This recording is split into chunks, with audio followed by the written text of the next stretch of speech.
Yes, chat, it is indeed a Christmas miracle. I, too, can do those things, apparently. Do they happen often? No, they don't. But when they do... I guess they're kind of good. Hi, guys! Welcome to stream. Hope you're having a good weekend.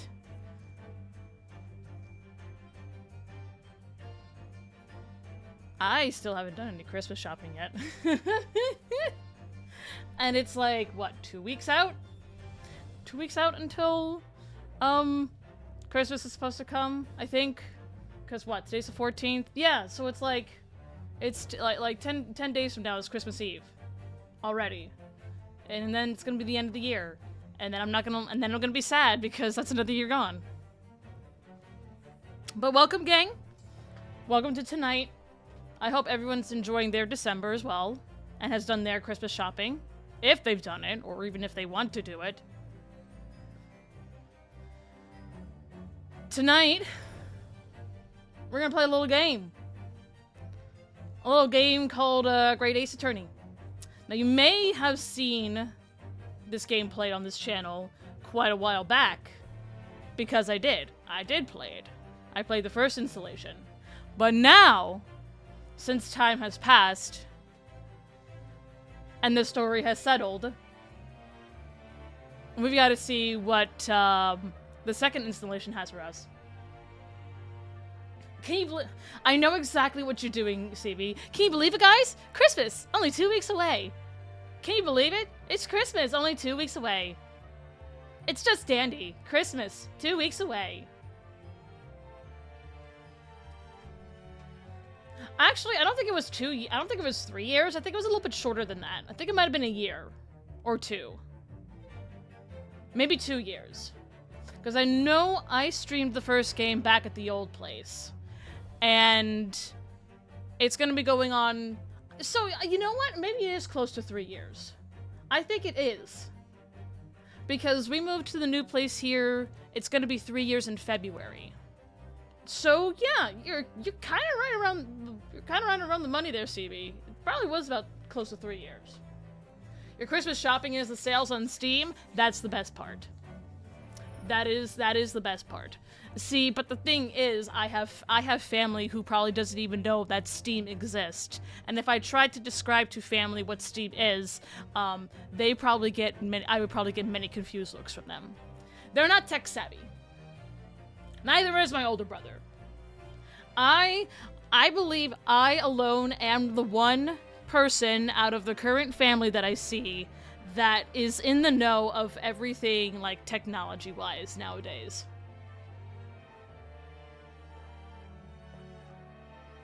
You'll get a humidifier. Yeah, I will get a humidifier. The thing makes steam? It definitely does. Oh yeah, it definitely does. That's what humidifiers do. They don't clean the air. No, they just make it for you, of course.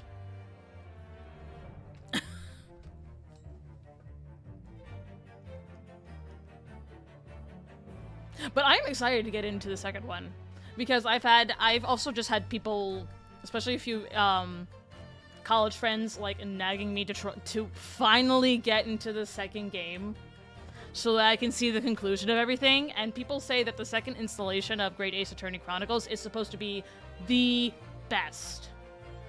And in some opinionated cases, I won't take their word for it just yet because again I haven't played it. Great Ace Attorney second installation is actually one of the best Ace Attorney games ever. That's a bold claim, but you know what? I respect the opinion. I'll find out for myself as well, if it lives up to the title. I was gonna say something previously. Was it about Christmas shopping? The thought just left me. It really just did. I had a thought that I wanted to say, and by God, my goddamn undiagnosed, but definitely probably may have indeed ADHD brain, just lost the thought immediately. And it's gone. I don't know if I'm gonna be able to get that thought back.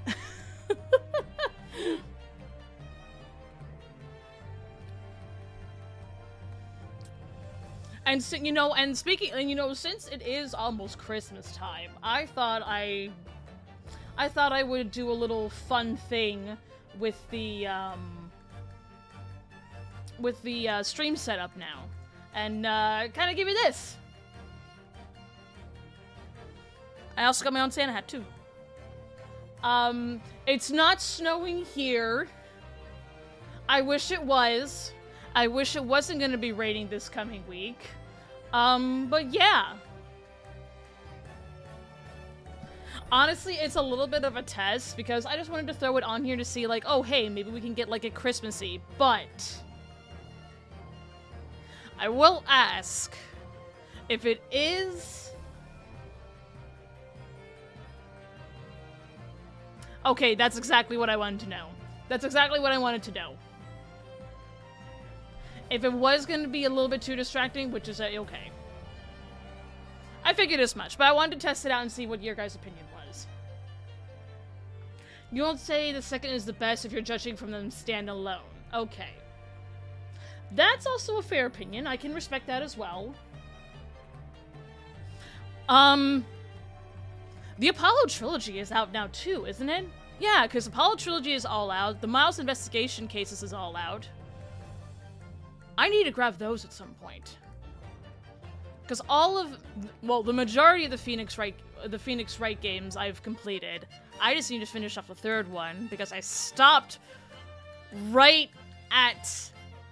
What was it? I forget the case number, but it was back in the past with Mia and the coffee guy when they were still partners. That was where I stopped at. I think that's over halfway done with the game. I think. I need to go back and pick that up again, though. I know for sure. And you know, and now I was thinking about it today because I had the sudden urge, like, all right, I haven't played Great Ace Attorney Chronicles in a while, so let's do that for stream tonight. And I need to realize that I should have just brought the water jug in my fridge in here because this is gonna be just me doing a lot of voices. So I'm gonna need a lot of water tonight. I'm gonna need a lot of water tonight.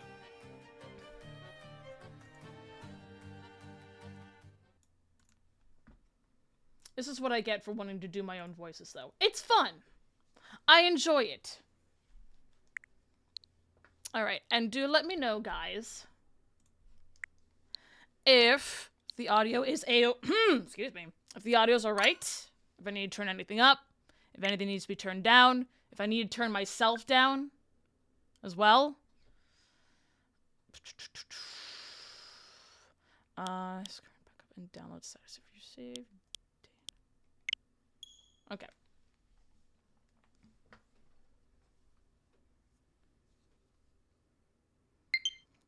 Capcom absolutely killing it in the last few days, by the way. Y'all see what they dropped back on Thursday? Like, goddamn.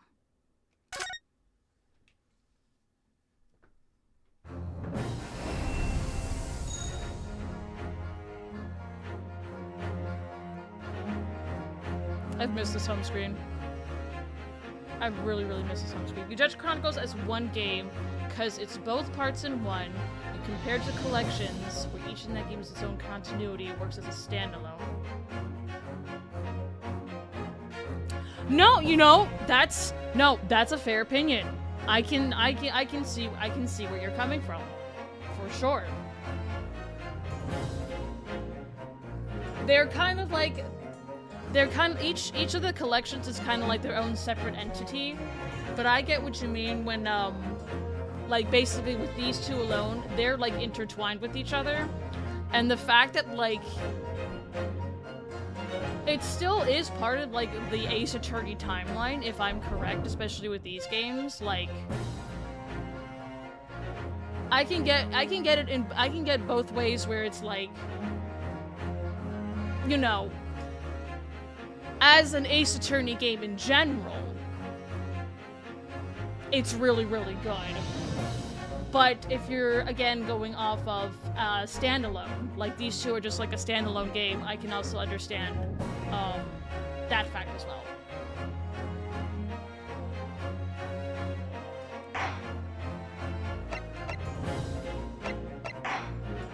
Alright, Great Ace Attorney Adventures. I need a new game, right? I think. Hold on. Hold on. Let me make sure I got this right.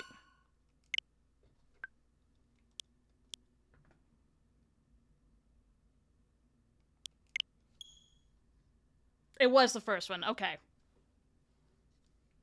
That's what I figured, because I was just like, okay, let's make sure that that I didn't start the first one.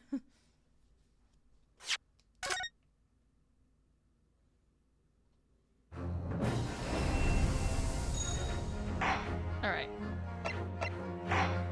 Select adventure, select adventure. Okay. That's the runaway room. The second is resolve. Okay. I don't think it's special contents. That's not it. The arrows?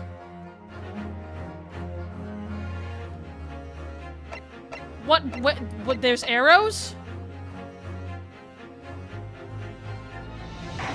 Oh no, I know, select adventure. Oh! Okay. No, see? They blended so well into the background, I did not even see it. No, that's just me. That's just my object permanence coming into play there. That is my object permanence coming into play there. I did not see those goddamn arrows at all. Okay.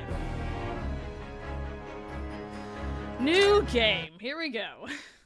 Again, do let me know if the volume's okay, guys, alright? When we last left off, someone was on a boat. I remember that.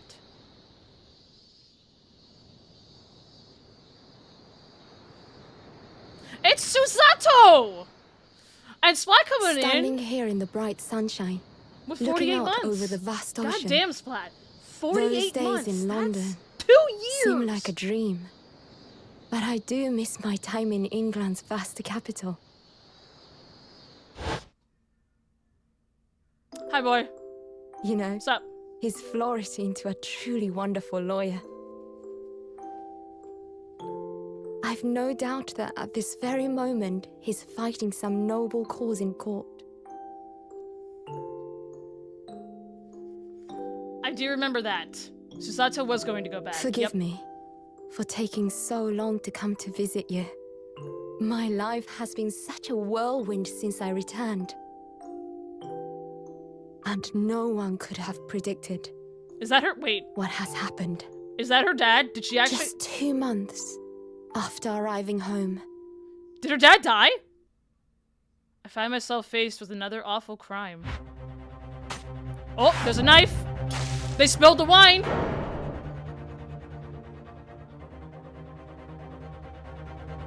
So I came here today to ask something of you. Tomorrow, I shall be standing in court. For the only time in my life. Uh-huh. As a lawyer. Ooh. Okay, Susato. Oh, she So died? please, I ask for your guidance. Oh, did she die? Kazuma-sama.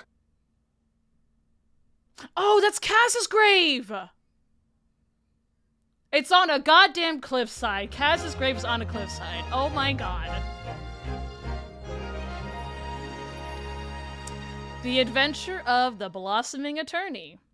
This is correct! Women are not allowed to have a governmental position in Japanese courts. Oh, wow. So, okay. So wait, does this mean we're going to be playing as Susato? Also, now that we've gotten through that, Splatter. 48 months. 2 years, my guy. 2 years. That is some goddamn commitment, my man. Thank you so much for supporting in that way. Is it 4? Oh my god, no, wait, yeah, you're right. 4. Again, I can't count. No, yeah, that's 4 years. Yes, there's 12 months in a year. Listen, I'm stupid. I'm stupid, okay? I'm stupid. 4 years. 4 goddamn years you have been supporting me, my man. I cannot thank you enough. My love to you, my meme husband. I love you so, so much. Thank you so much again for supporting me for all this time. I love you. I love you so much. Mwah, mwah, mwah. Streamer, this is bad though, guys. If my streamer brain now is this bad, I'm gonna be going into a courtroom. I'm gonna be fucking up really, really bad tonight. I'm gonna be horrible already. Here I am again, after 9 months, Supreme Court of Judicature of Japan. I know, I'm perfect for the role. Stupid brained, yes. I feel so nervous, but I must steel my nerves and find a way to compose myself. Okay, good. So her dad isn't dead. That was Cass's grave. So everything is alright. Good to see you again, Mikotoba. Ah, good. You're here. I recognize that line. It doesn't do for a lawyer to be late. Oh, yes. Good morning, sir. I hardly recognize you. You cut a fine figure, counsel. But you look as white as a sheet. Those wide eyes aren't doing you any favors, either. Oh, dear. The truth is, I'm so incredibly nervous. I feel utterly nauseated. I almost wish that I'd never been born. Okay, that's going a little bit extreme there, girl. Okay, we don't need to go that. We need to go that extreme. Goodness! Not the sort of thing a father hopes to hear from his daughter, I must say. Yujin Mikotoba, Professor of Medicine at the Imperial Yumei University. A man who, earlier in his life, traveled to Great Britain to study the latest advances in forensic medical science. And of course, my brilliant father. Excuse me. Wait, are we gonna have... Okay, it's not who I was expecting it was gonna be. Would I be correct in thinking that you're to be my lawyer in court today? Yes, that's right, miss. Well, I want to thank you for agreeing to represent me. I swear on my life. It's a complete fabrication! This whole thing! She's got some moves. Ray Membani. I know words. Born the same year as I, and my greatest friend. Though unusual for a woman in our time, she works at the University Research Laboratory, helping my father. And sadly, she's the defendant in today's trial. Accused of committing a truly awful murder. No, I think it's okay that woman died, okay? I think it's okay. She was an annoyance in the last game, alright? Her and her swan. Are you feeling alright? Since we started talking, you seem, well, to have become a little flushed. Oh my. It's just that. You look so gallant and dashing! Sorry? And when I fall under your intense gaze, it makes me feel rather bashful. Okay, are you crushing on her or something? Is this where it is? Are you crushing? Are we clocking a lesbian already? Goodness, I don't think she knows. She hasn't realized who I am.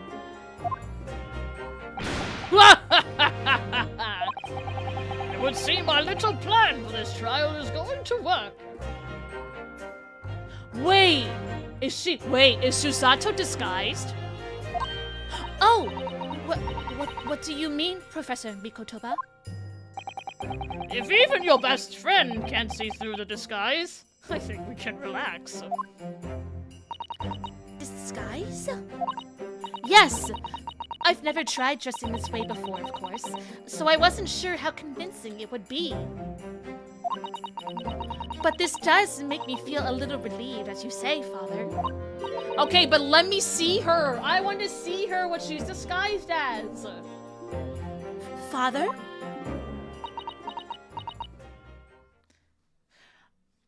The gears are turning in her head right now. You can see it in her unblinking eyes. What? Is that you, Susato? I'm so sorry that I didn't say something sooner, Ray. Okay. No, what are you doing? What's going on? What? That varsity uniform, that varsity cap, that varsity cape, that varsity badge. Look at you. You look like for all the world just like a student of the Imperial Yume University. A male student.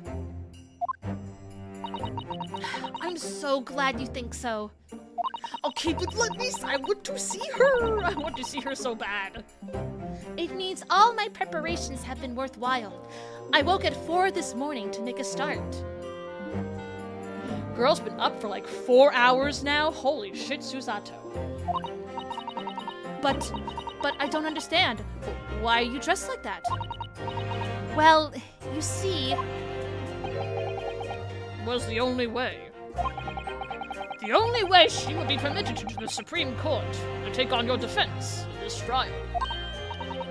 My defense? Girl is having a time right now. I understand her entire one brain cell is trying to work, but I also feel like the initial shock has literally killed that brain cell. Never before in my life have I felt so frustrated at having been born into this body. Now toes at you. Courts in Japan are barred to women. We're not even allowed to set foot inside the courtroom. Despite the fact that the laws of the land apply to all people, male and female alike. But women are forbidden. Just for today, I'll be leaving my true self at the courtroom door so that I can act as your lawyer. Oh, Susato, you go to such lengths for me? I'll still clock her as a lesbian, though, no matter what. Of course, you're my greatest friend. I just worry that I shan't be the lawyer you deserve. Oh no, I have complete faith in you. Ray. It's so strange, though. I mean, you're such an accomplished judicial assistant already. And yet, just because you're a woman, what a wretched reason! Here, here. We don't like this misogyny in our courtroom. I mean, why shouldn't you be allowed in court? You're so gallant and dashing. Ray, please don't look at me like that, with those flushed cheeks and doting eyes. Listen, y'all girls can have a moment together, alright? It's okay. That just means that Ray has a type. Alright? I'm sorry. It's just, you really do look so dashing. Yes, you mentioned that once or twice already. You should be pleased. It means you look convincing as a man. I am pleased. I think it certainly helped to bolster my confidence today. Ray, You're managing to put on a brave face in all of this, but I can see through it. I've noticed how your shoulders are slumped and how you're trembling ever so slightly. Susato, you do believe me, don't you? I didn't do it. I couldn't have. I mean, murder?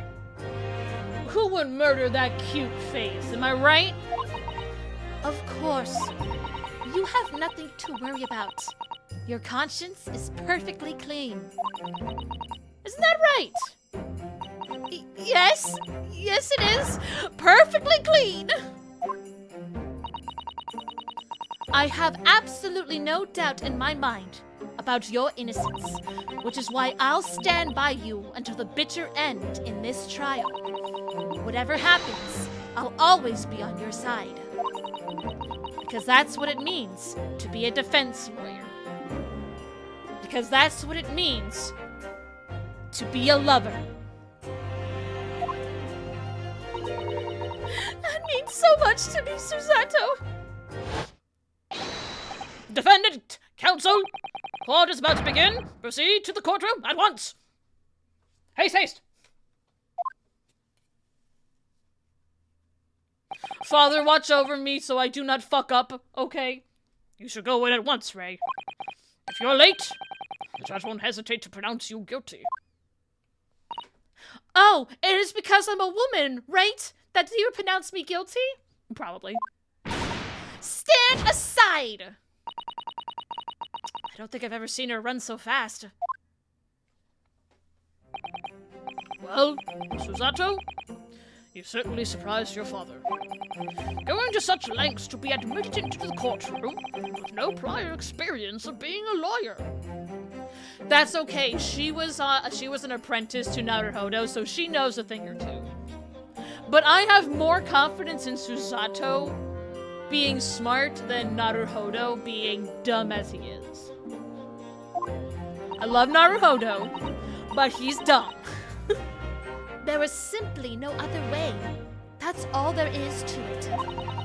But Father, you haven't told her, have you? I mean, I'm right in assuming that Ray doesn't know how it came to this? Yes, quite right. I've kept that information from her. As your best friend? You kept information from her? Okay, that's gonna be an end of the relationship right there if she finds out. No more lesbians then. No more lesbians. Would only worry her if she found out that no other lawyer would agree to take her case. I didn't want to burden her with that. And is it true? The reason why every other lawyer is refusing to take the case? I'm clocking in at the fact that she's a woman. Is it really because of who the victim was? I don't even care about the victim. No, I care about the fact that she's a woman.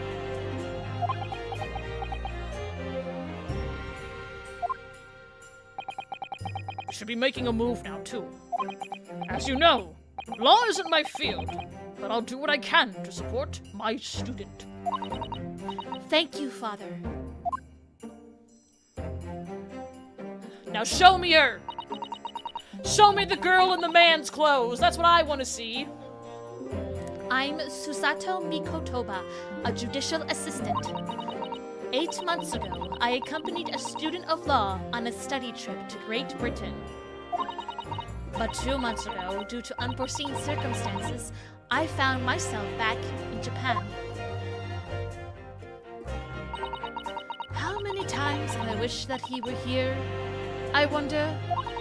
Still, I have no choice now but to steel myself for the trial ahead. We'll come back to you, boy. I believe we'll come back to you. Wish me luck, Naruhodo-san.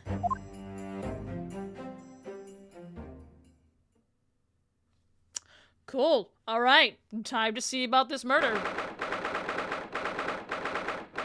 It is 9 a.m. on the August the 13th in the Supreme Court of Judicature in the first courtroom.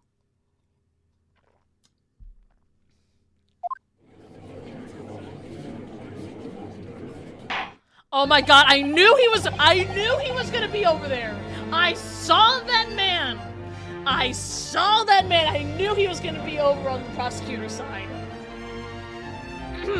This court is now in session to hear the trial of Ray Membami.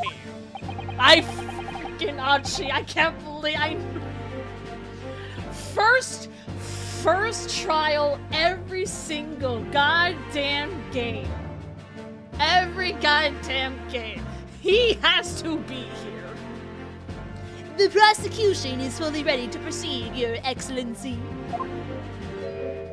Oh my god, I love. I love the way she looks. Yes, this entire thing. Wait a second. Hold the goddamn phone. She looks like Rido. She looks like Rido from the Rido games of SMT. I'm not even joking.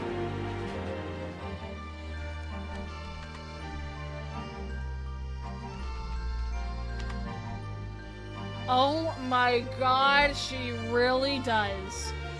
Holy crap, she actually kind of does! Oh my freaking god.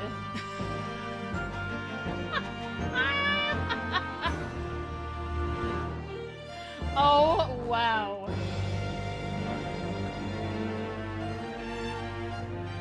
I think is he in SMT5? I can't remember. But, like, I know, like, Rido has, like, his own game. I forget what the name is called. I think it's literally like the Rido Kuzu Noha collection game. Freaking, my god. I hated that whiplash. That goddamn whiplash. Sheesh. I can't escape SMT. I can't escape Atlas wherever I go. Defense counsel, are you ready? Yes, Your Excellency. We are ready.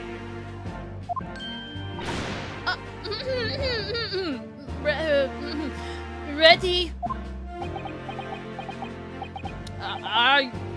Yes, counsel. According to your registration details, your name is, Ryutaro Naruhodo, is that correct?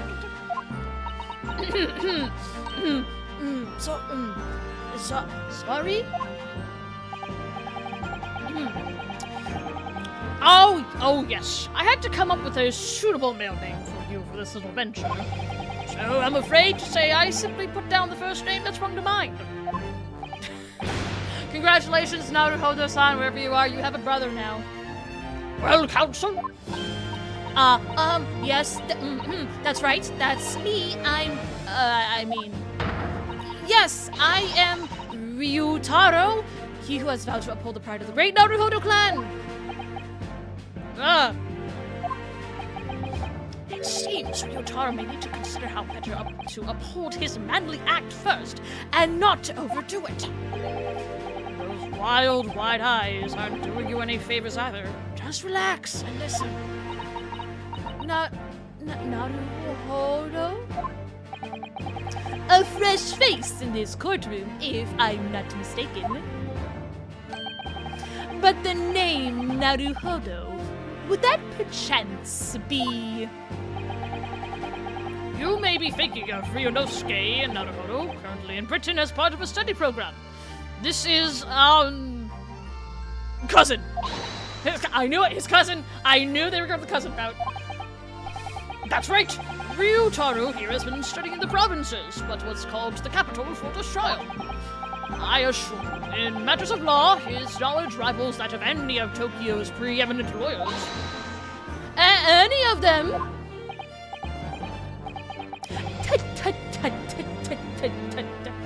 What a pitiful situation. Having been rejected by every lawyer in the capital, the accused has had to call in a country boy. How dare you! Susato is every bit as gallant and dashing as any of your Tokyo attorneys. I won't have you making fun of her. Hey, Ray, you might wanna stop that, okay? You might wanna, pause and not let your feelings, not let your potentially gay feelings come out right now. Oh, please be careful, Ray. What an unrefined tomboy we have here. But I wonder, is your gallant and dashing lawyer up to the challenge of defending you? His wide, skittish eyes very much suggest that he is not. I'm so nervous. Now that I'm standing in his shoes, I'm starting to understand what Naruhodo-san goes through. Like it or not, eyes are wont to flit.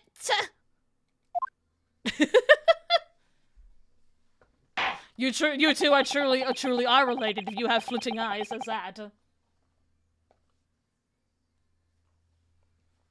Susato probably will go to destroy herself. The case to be heard on this day is a matter of great significance to our national interests.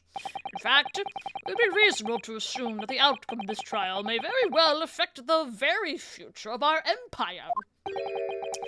Just like the trial 9 months ago. What a coincidence! Am I right, gang? And yet, for proceedings of such importance, we have this unknown yokel by the dock. Dear me. Perhaps this would be an appropriate moment for me to assess the defense, to determine whether you are sufficiently competent to practice in this courtroom. 9 months ago, when a certain other Naruhodo stood where you're standing now,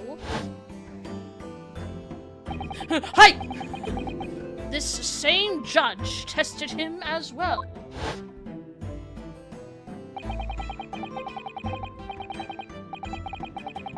Oh, no, that's never going away. You kidding me? No, I will never, ever, ever, ever put the X there. I will always have the Twitter bird. It is still Twitter to me. I will never acknowledge that site as being X. To be honest with you, I should replace that with my Blue Sky instead. And even though he was just a student at the time, not even of law, but he passed the test with flying colors. For a trained and experienced judicial assistant like you, this should be easy. So, counsel, do you consent to answering some simple questions? Oh, he took he took the jacket off. All right, it's time to prove myself. God, she's gonna do all of Naruhodo's mannerisms, isn't she? Yes, Your Excellency. But please do make them simple. Very well. To start with, you will state the name of the victim. That is simple. I couldn't forget that if I tried.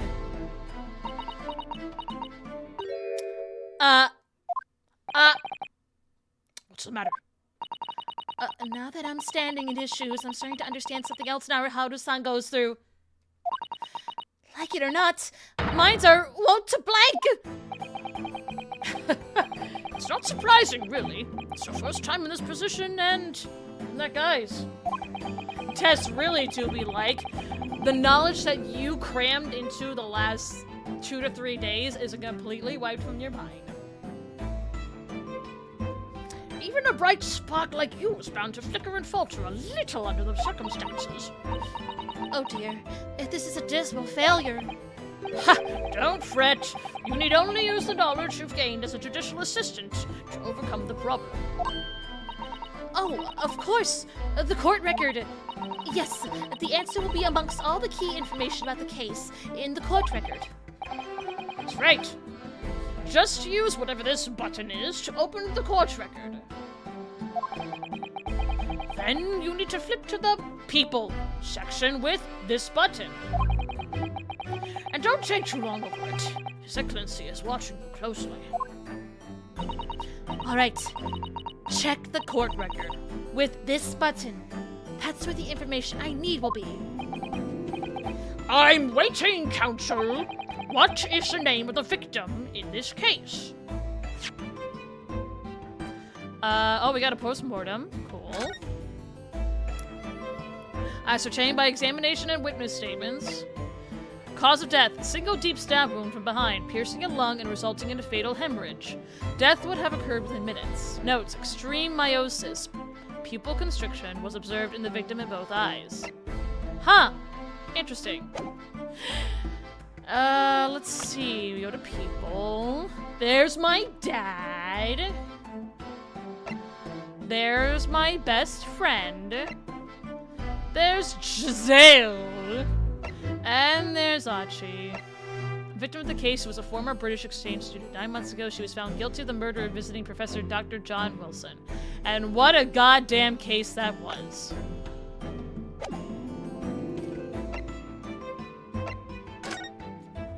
Yes! Yes! Hand raise. The name of the victim who lost her life in this case is Miss Giselle Brett.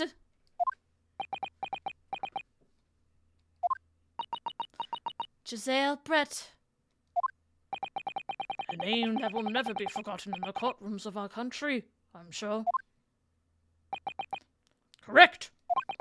And being a member of our empire's judiciary, you will be well aware of the significance of that name. Sure I do. Yes, I definitely know. So, let me pose another simple question.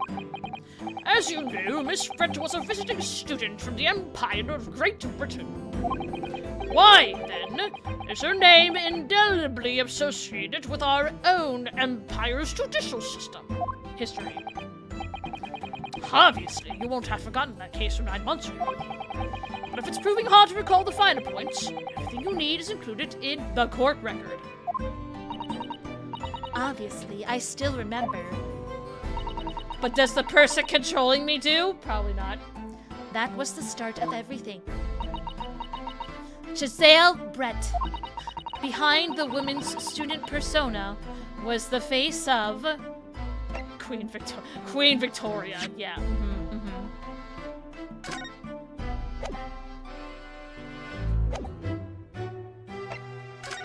Because she killed some. Yes! Oh, she does the hand slap too! 9 months ago, a visiting professor of medicine at the Imperial Yume University was killed. And the culprit was Giselle Brett. Yes, she was a killer.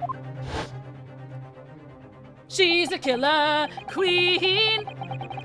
At the time, our country had just signed a new treaty with the Empire of Great Britain.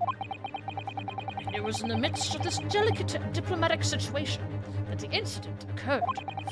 An Englishman, Dr. John H. Wilson, was shot dead. I believe he was an associate of yours. Oh, I believe he was an associate of yours, Professor Mikotoba? It's the judge talking. Yes, I was indebted to the man. He'd been my mentor when I went to London to study forensic science and medicine. Indeed, it was I who invited him here to Japan as a visiting professor at the university. Naturally, the murder of an Englishman on our soil was a matter the government wished to resolve rapidly.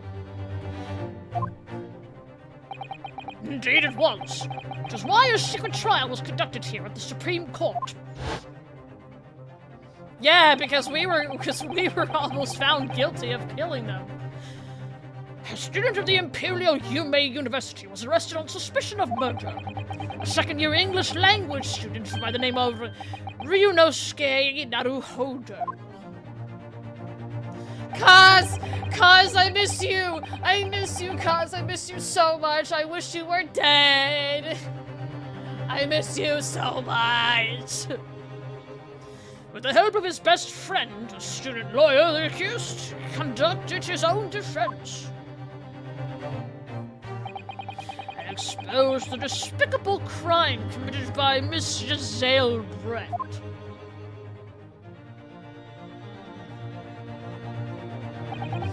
Miss Brett eventually admitted to her crime.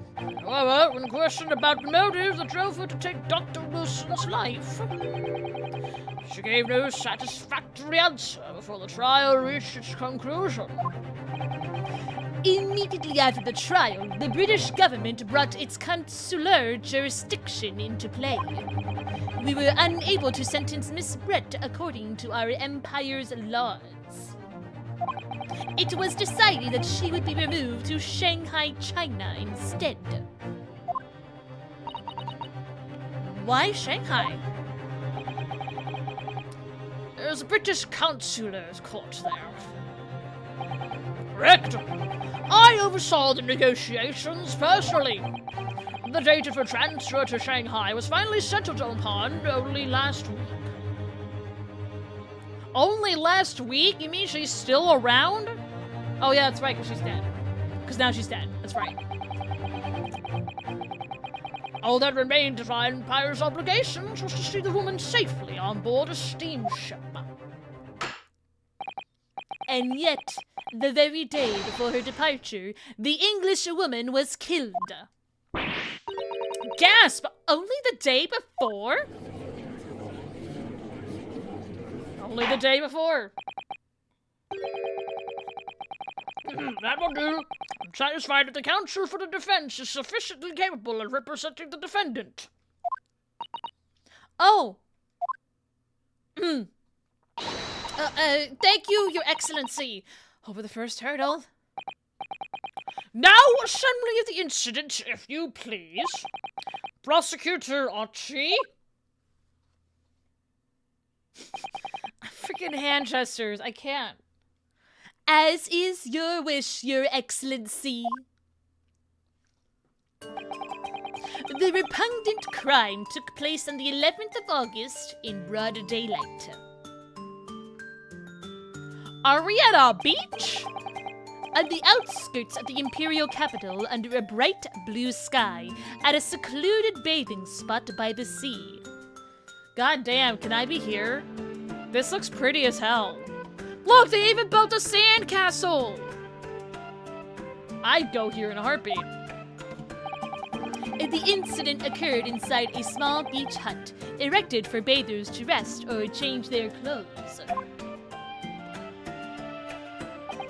Wait, hold on. Okay, but if she's dead, is the bird dead too? I need to know that. Like, it said there was a singular stab wound in her, but like, what about the bird? Or is the bird just, you know, kind of playing along with the charade and he's not actually dead?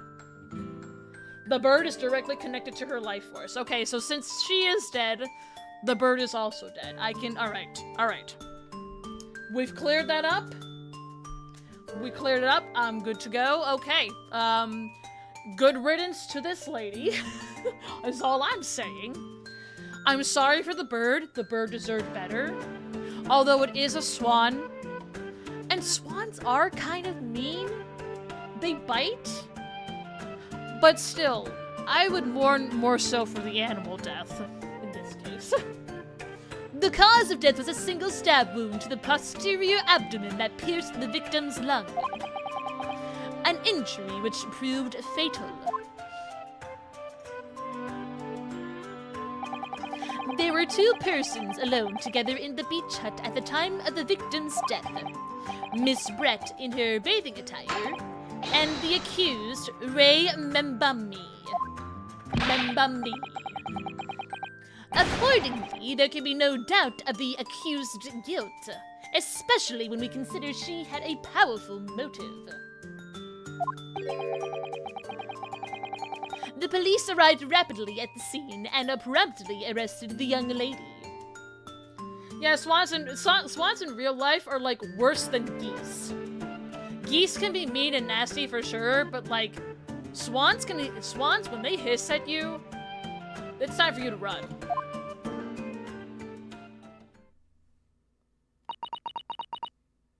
You're kind of right about those, CB.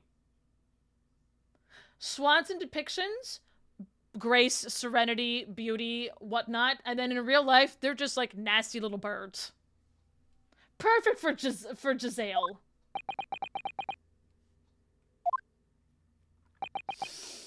Well, that extraordinary description of events leaves me somewhat lost for words, I must say. That's certainly true. The prosecution's summary was full of words that raised an awful lot of questions. As a lawyer, I really ought to pick up the prosecution counsel on what he said about The powerful motive. That's my thing. What was the powerful motive? You're clearly exaggerating. Powerful motive is a blatant overstatement. Tut, tut, tut, tut. Is the yokel boy using long words he doesn't fully understand? I beg your pardon? No matter. Let us put this to the accused, shall we? Membami-san, you are a research assistant at the Imperial Yume University, I believe. That summary was indeed full of words. I'm glad Susato and I are smart like that, at least. Yes, I am. I'm working with Professor Mikotoba in his laboratory at the moment. I can confirm that. The defendant is an excellent assistant with a strong sense of responsibility. Fascinating to hear. Now, another question. Prior to your work with Professor Mikotoba, whose research were you assisting then? Oh, I was studying under Dr. John H. Wilson. Ah, I see. So, the powerful motive that they're thinking she had was revenge for his death. Gotcha. Dr. Wilson? The visiting English professor who was murdered by Miss Brett 9 months ago?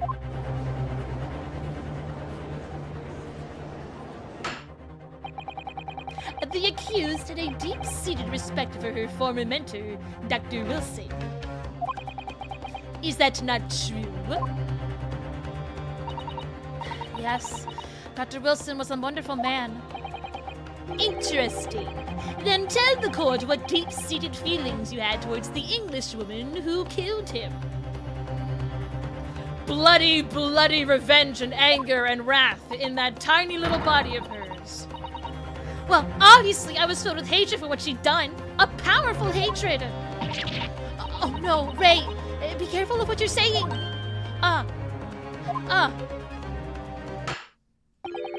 The motive was revenge.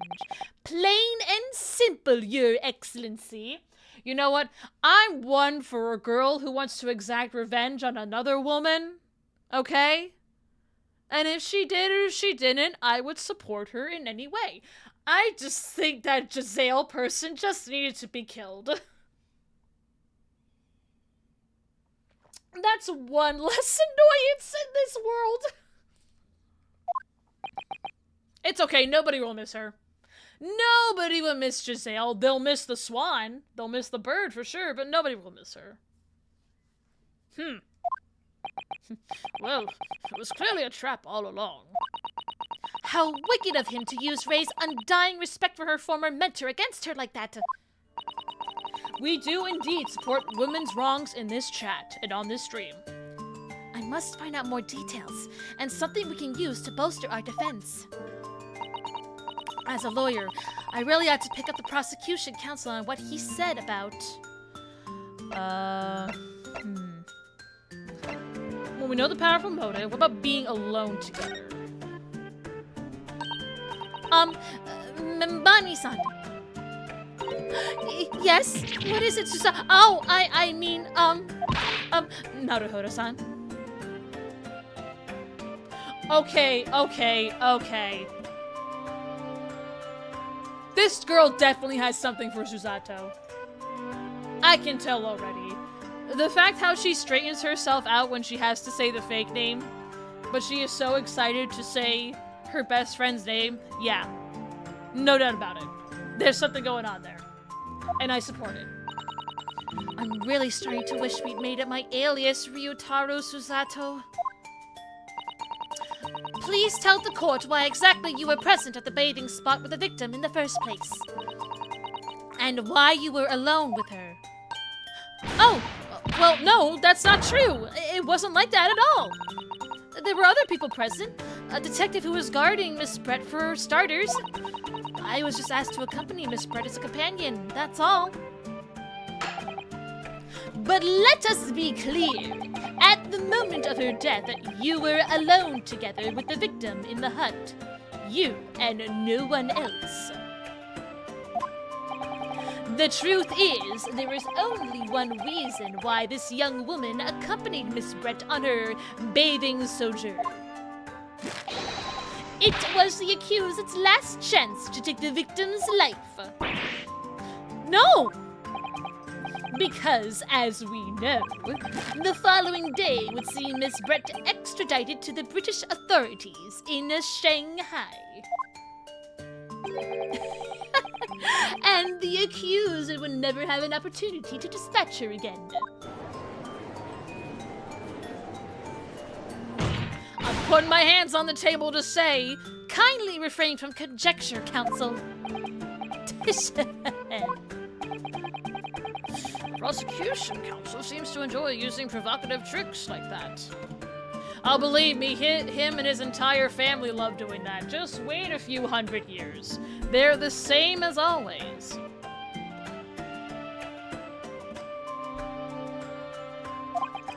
But for now, at least, we need to assemble more facts. Try not to let them goad you. Oh dear, this is really terrifying. But Father's right. We need more information. Alright, so we got the motive, we got being alone, so what about this here bathing spot? If I may, Professor Achi, I raise my hand so that I may speak. What do you want, you fresh-faced young Yokel student? And please put your hand down, you don't need to do that in court. I wonder, could you explain, please? You mentioned a bathing spot. My apologies. Clearly, my modernity has confused the poor country bumpkin's simple mind. Bathing spots are the very latest trend in health practices from the West. We are told that bathing in the water of the ocean is curative, therapeutic, and excellent for the skin's... No, that's not what I meant! I don't care about the health benefits!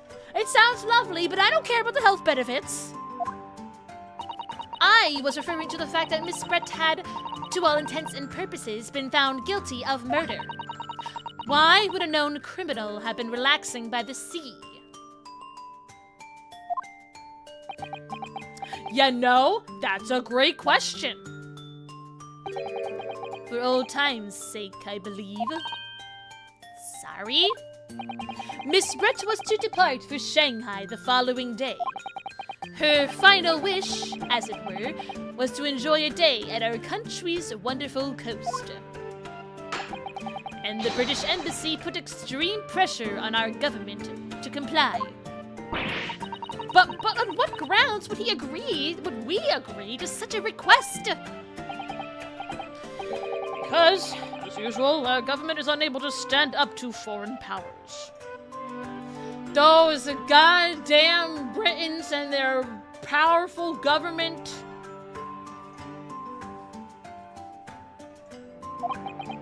In matters of diplomacy, it seems we don't even have the courage to decline the whims of a known criminal. Don't look at me, Professor! It was the government who granted permission, not I.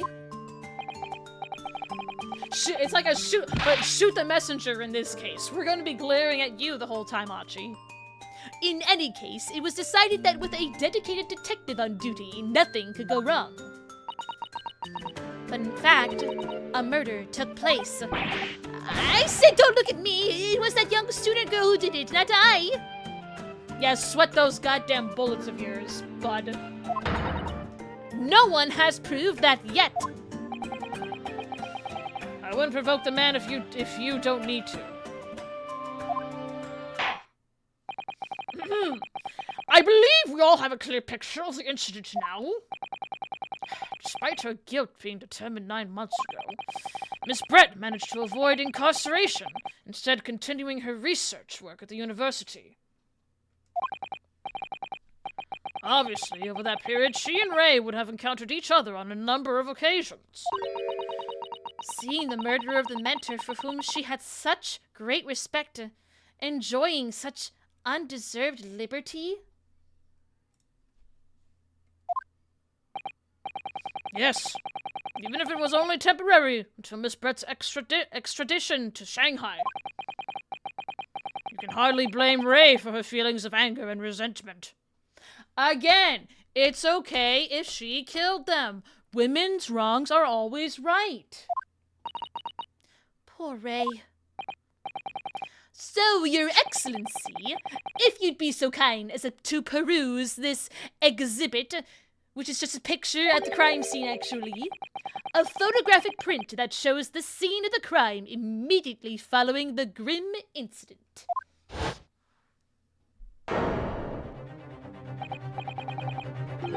Interesting. There is a bottle that has fallen over. There is an open suitcase with like several other masks in there. And then, of course, the dead bird and the dead body. Yes, thank you, Counsel. Oh, a tragic image. As you can clearly see, there is nowhere within the hut that anyone else could have hidden. There's also a bunch of footprints near the door, too. The court will accept this photographic print as evidence. The stab wound on the victim's back is clearly visible. As I understand it, then, the victim and the defendant were alone inside the beach hut at the time. This is deeply troubling. I must say, the finger of guilt points firmly at the defendant. I think if we would receive an update on an autopsy report, it'd take like 2 to 3 days in this time period. But we can only wish. Well, Your Excellency, naturally the prosecution has much more to its case. Of course it does. We intend to prove the accused's appalling actions beyond all possible contention. To that end, I can confirm that we have multiple witnesses to the crime and damning evidence. What kind of kooky, crazy characters are gonna come to this courtroom today? Witnesses? But who? Maybe the detective? One of whom, I might add, is a highly respected police detective. I assure you, the testimony of these witnesses will leave no room for doubt. Ugh! My lawyer pride! Very well then, counsel. Bring forth your witnesses. I cannot wait to see what kind of gang we got going up here. I, Taketsuchi Archie, have been waiting for this moment.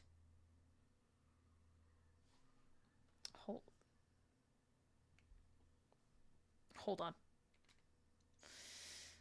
You've been waiting for this? You've been waiting for this moment? Insert distorting the piece here. Sorry? Oh yes, I haven't forgotten. That trial 9 months ago, here in this very courthouse. When that irreverent little student boy utterly humiliated me. For good measure! Ryunosuke Naruhodo! Oh, what, yes? This insult to the Archie family name will never be forgotten! My boy, I miss you, Kaz! You've become conceited with age, Counsel, but the old have to stand aside and make way for the new. And my boy did the best thing ever. It's the way of the world. May you never forget that. And my boy literally did the best thing ever and cut off his top. I love that. I love that so much. Strike the head of a samurai whose top knot has been cut, and the bell of cultural enlightenment tolls. Yes, On that fateful day, my former self died. Okay, bud, alright, okay. The start of your own mini Meiji revolution. Are you modernizing as well, Council? Silence! Since I swore revenge back then, there has been a minor miracle atop my head. Oh, what, the tiny little button of hair on the front of your head? Observe the archy growth. He calls it a seed of hope. What is this supposed to be? Oh, congratulations! You were able to grow one single patch of hair in 9 months. I'm proud of you, bud. It's like he's gonna be sprouting a freaking unicorn horn or something. Oh my god, that's funny. You see this seed of hope sprouting forth from the barren expanse of my crown? I think that tiny growth is trying to tell me something. What's going on? Ray, what's going on here? I'm afraid I can't really see. Where is the hope exactly? I said silence! Today, I face another yokel student of the Naruhodo clan. Well, I will vanquish you! And my victory will be fertilizer for this. I can't with this. What the heck? It'll be fertilizer for the seed of hope atop my head? I don't...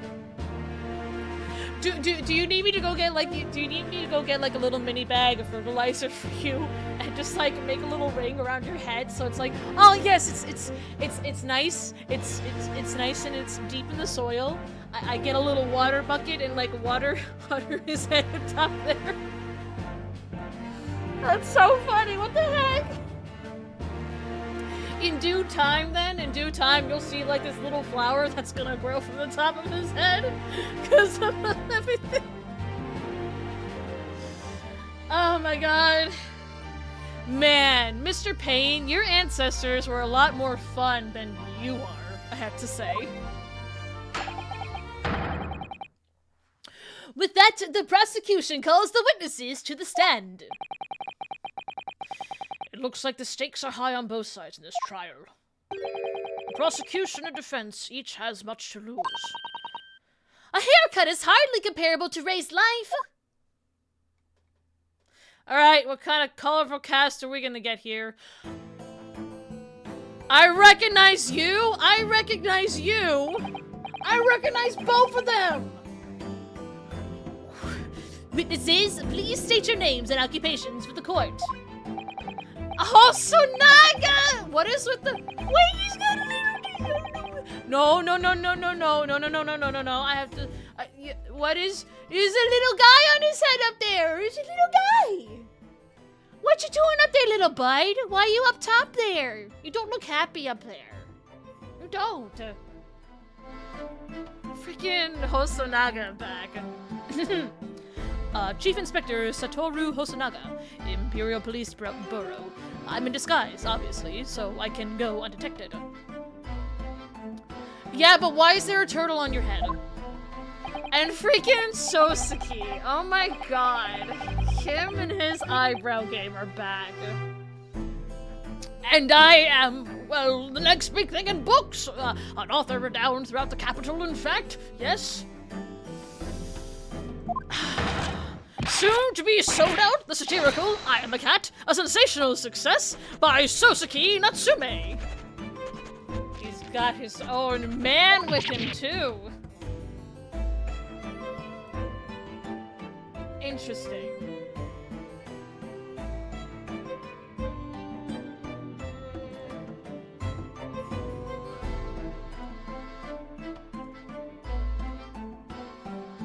Oh my goodness. Struggling students from the provinces, please. You needed to be in awe of me. I needn't. It's only natural that you feel nervous in my presence, but all of you, please, relax. Call me Soseki even. Yes? What on earth is Soseki-san doing here? Tread carefully, Susato. That author fellow knows you from your time in London, doesn't he? If he exposes you for who you really are, this will be over before it's begun. Yes, of course. I know. I presume Soseki-san won't have forgotten about me. I could certainly never forget about him. Although he does seem to have changed somewhat in the 6 months or so that's been since I last saw him. And as for Inspector Hosonaga, that amazing outfit is hard to believe, including the turtle atop his head. Do I have something on my face? I need everyone to look at the little turtle. Please look. Please look at him. Please look at him. I love him. I love him so much. I hope he named the turtle. I hope he has a name, because I want to name him. Either if he doesn't. Well, your glasses for one, although they don't seem to be helping you see. Thank goodness he hasn't recognized me either. Ah, I suppose it's this disguise, is it? I thought that appearing here in the clothes I was wearing at the time would make for a more faithful testimony. You were wearing this? Does that actually include the turtle strapped to your head? It is my guiding principle to carry out all testimonies flawlessly. Well, I can appreciate why an Imperial Police Bureau detective might have been present. What business did a writer such as yourself have at being at the scene, Soseki-san? Ah, well, you see, I have been asked that day to give a lecture.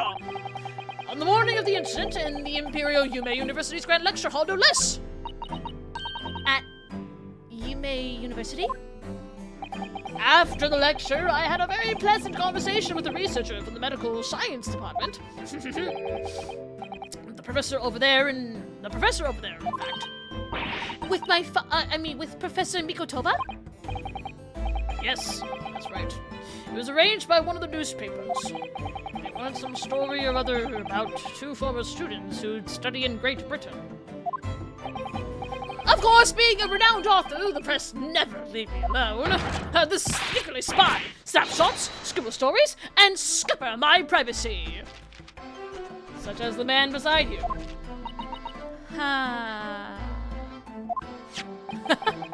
As you can see, the conversation was written up in this newspaper here.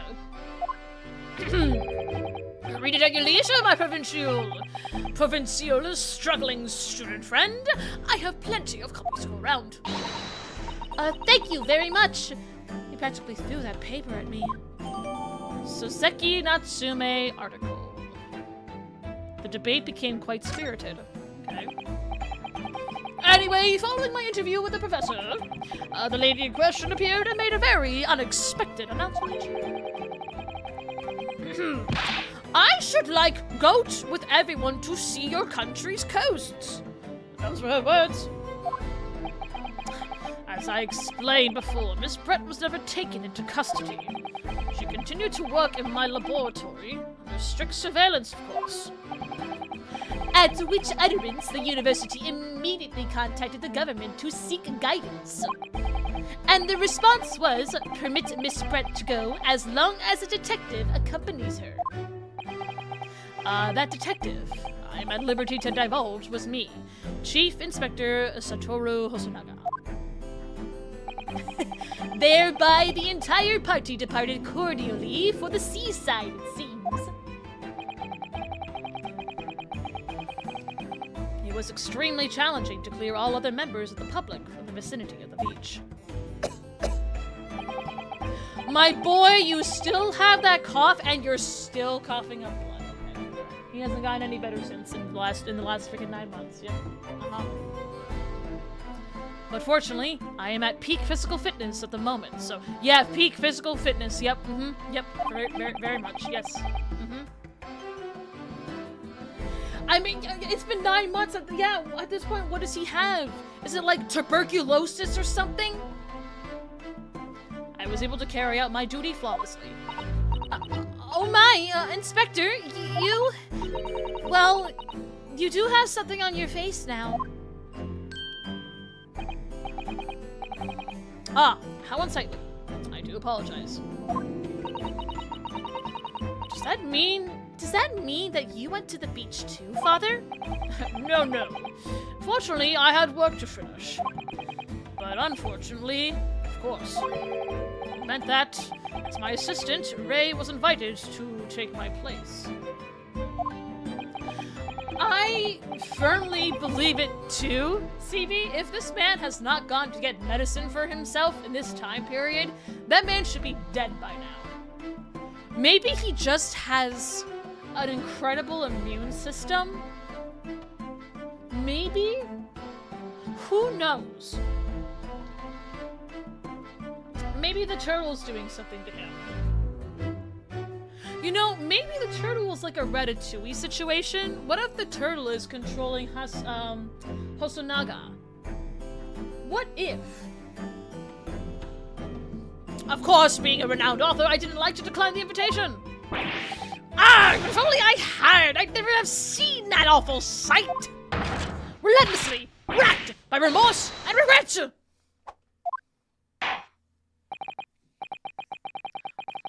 Very well. I must now ask you to present your formal testimony to the court. You will give an account of all that you witnessed on your impromptu excursion to the coast. Of course, Your Excellency. Relentlessly racked by remorse and regret, I am... And the twitching eyeball, too. Alright, the witnessed scene. On the day of the incident, I was ordered on a special surveillance assignment in this disguise. I just managed to catch that crab when I suddenly heard a caterwaul from behind me. I ran into the beach hut at once, where I found the pair in question. Yes! That young girl was astride the Englishwoman, dagger in hand, as she stabbed wildly. I saw blood on the blade. It proved to be that she'd stabbed the victim multiple times. An antibiotic known as plot armor. I feel like that would come into play with several other characters in this game too. Naruhodo, plot armor. Susato, plot armor. Unfortunately, Kaz didn't get the plot armor, I guess, because he's dead now. Sorry, Kaz. We could have wished you had that antibody in your system. Indeed, it does appear from this testimony that both witnesses here present saw it. The very moment of this heinous crime. What? Now, if you will recall, I promised evidence as well. What phrase did I use again? Yes, that was it. Damning evidence. What have you there, counsel? A so-called fountain pen? Correct, Your Excellency. I found it at the scene whilst examining the body. It appears that in her dying moments, the final ounce of strength, the victim clutched a piece of evidence that would positively identify her killer.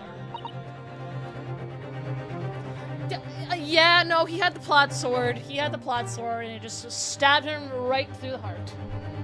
What?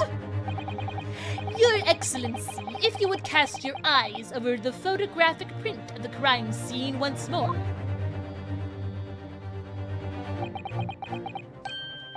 Ah! Goodness me! Yes, the victim is clearly grasping something quite deliberately there in her hand.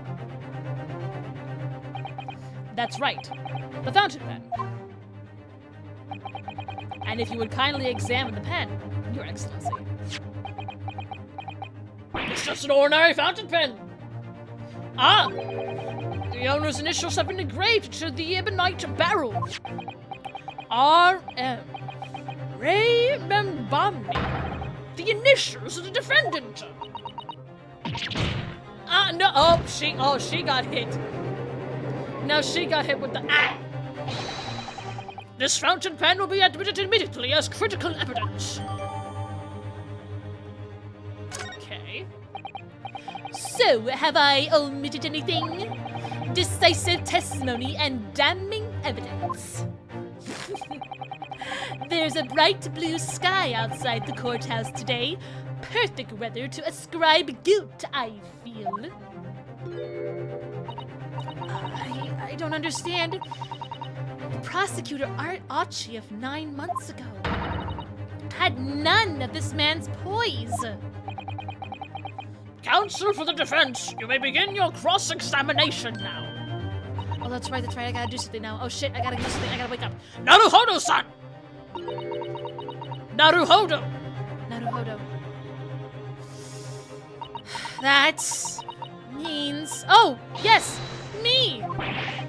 Is there another Naruhodo in my courtroom? In spirit, maybe. Actually, there isn't even a single Naruhodo in your courtroom. Cousin Ryotaro, pull yourself together, please. Alright. I've seen this countless times as a judicial assistant. Find inconsistencies in the witnesses' testimonies to prove that they're lying somehow. That's all there is to it. That's how a real lawyer would handle a cross-examination. So let's see what I can do. And don't fuck up, girl. Alright. I would like to see... Okay.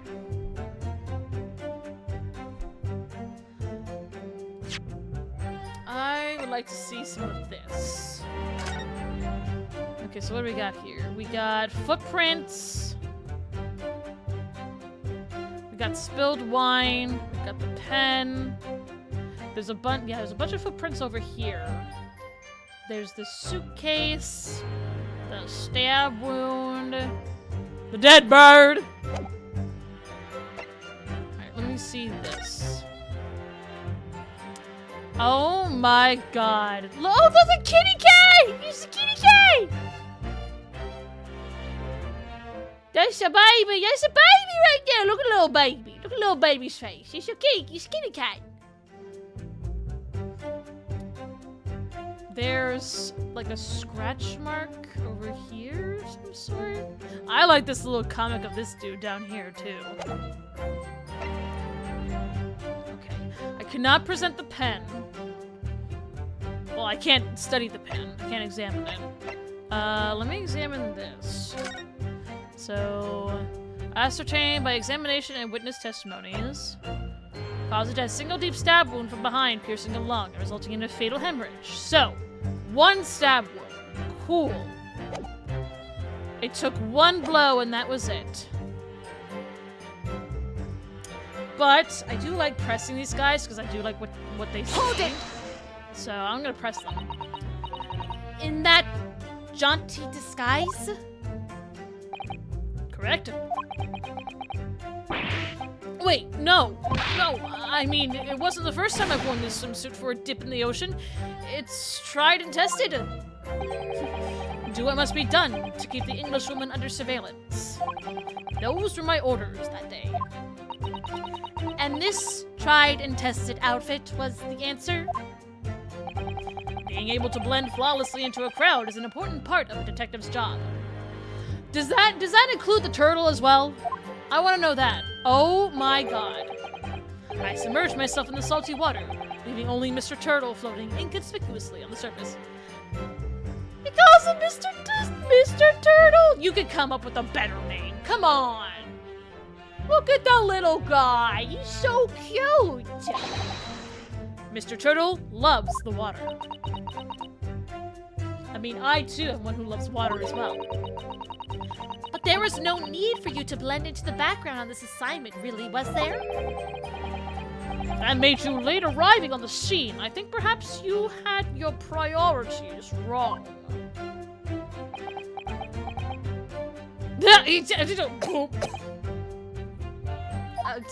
Wipe your mouth off, boy.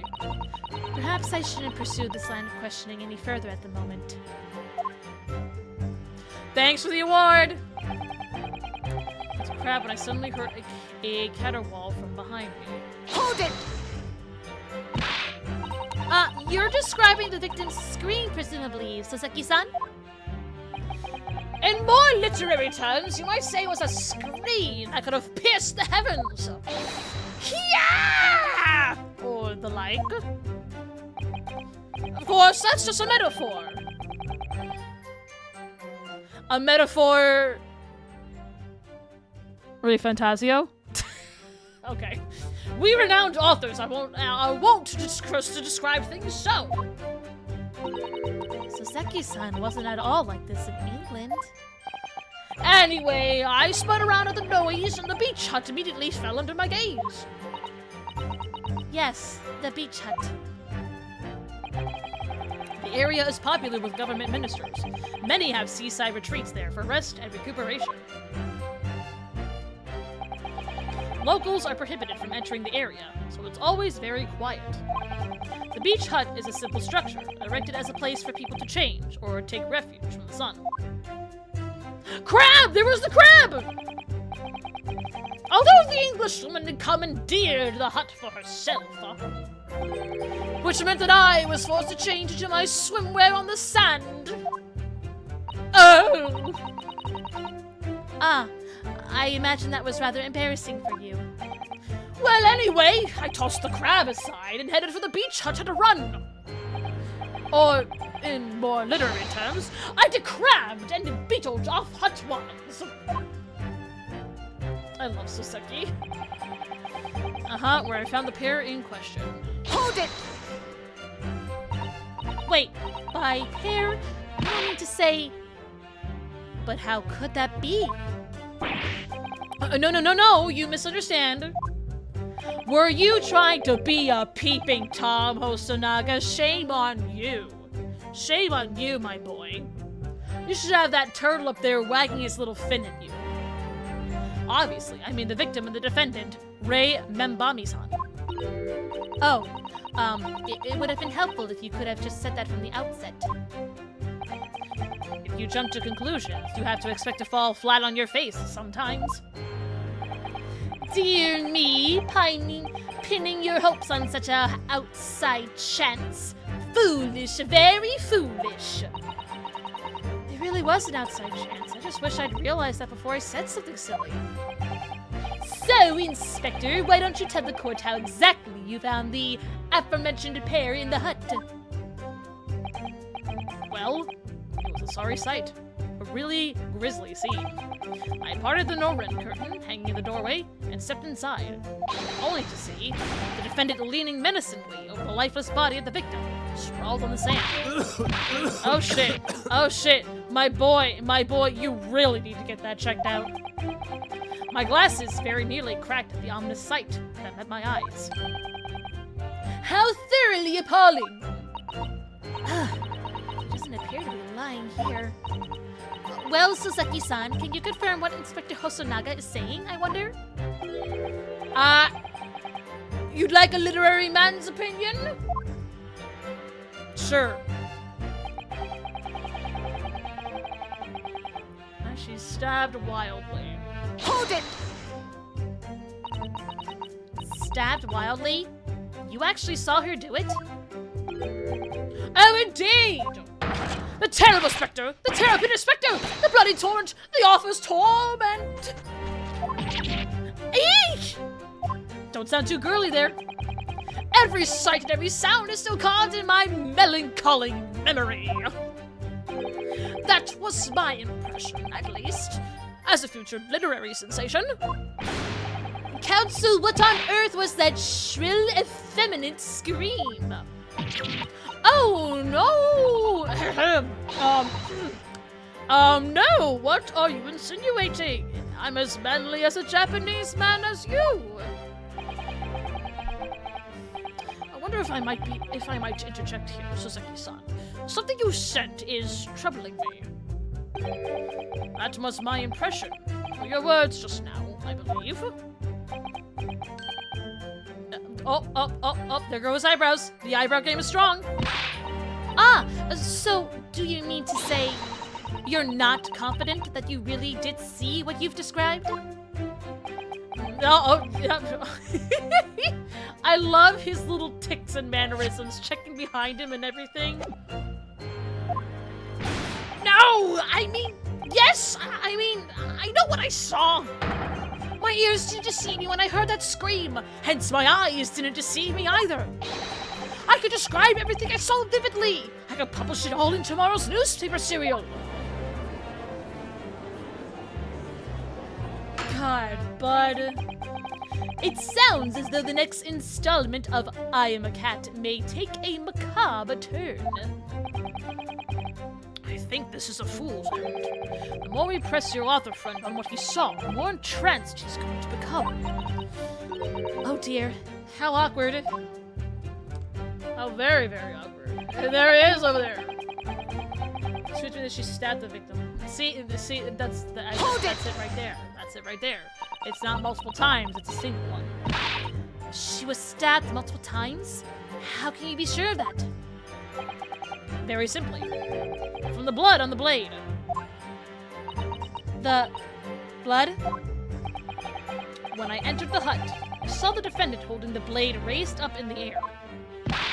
Yes, yes, that's right! I saw it too! With my own eyes and ears. Oh. And I noted that there was blood on the blade already at that point.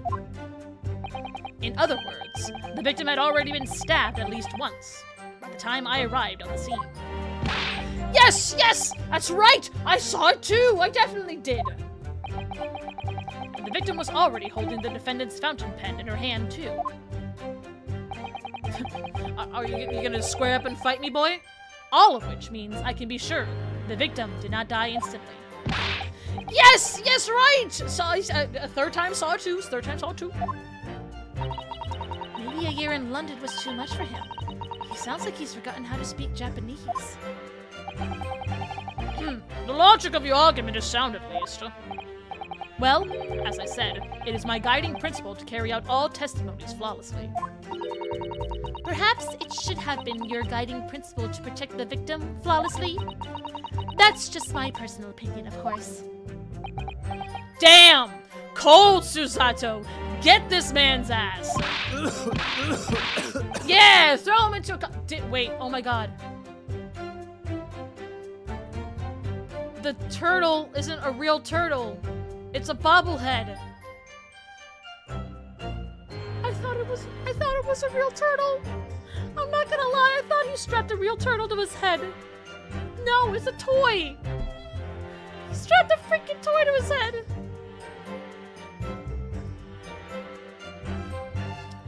My guy being a police borough detective, yet being one of the silliest mans ever.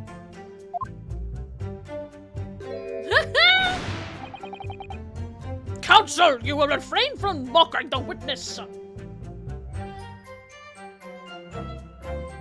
It's real in my heart. Placing, yes, yes it is. And what does a real turtle look like that? This world, apparently. In this world, all turtles are blushing. Oh no, I just have so many thoughts whirling around in my head. It's all I can do to stand here, wide-eyed and mute. Goodness, my dear, you really must try to calm down. But how am I supposed to find an inconsistency in what these two gentlemen are saying? I don't see why either of them would have any reason to lie. What you must remember, I think, is that witnesses may inadvertently lie at times. For various reasons, a misunderstanding, a mistaken observation, a delusion, even... a delusion. What's important is that we determine the truth, and there's only one sure way to do that. Yes, with evidence, of course. Spoken like a true judicial assistant. During witness testimony, you can use this button to pick a piece of evidence to present for consideration. So you need to listen carefully to each statement and compare it to the details in the court record. If you find some conflicting information, that may be the inconsistency you're looking for. Yes, it's all about inconsistencies. Once you've identified a witness's statement that appears to conflict with a piece of evidence, present the evidence to the witness with this button. The way ahead will present itself to you, I'm sure. Yes! Alright then. I'll consider the details of all the evidence in the court record against each statement to find an inconsistency. I hope I'm up to the task. Don't forget that you can have the witnesses repeat their statements as many times as you like. Everyone has to start at the beginning, remember? So those wide eyes are quite forgivable. Besides, there's no one else to defend the poor girl. You're right. I need to listen to the testimony again from the start. I don't think you really need to. If I'm correct, it's probably gonna be this one.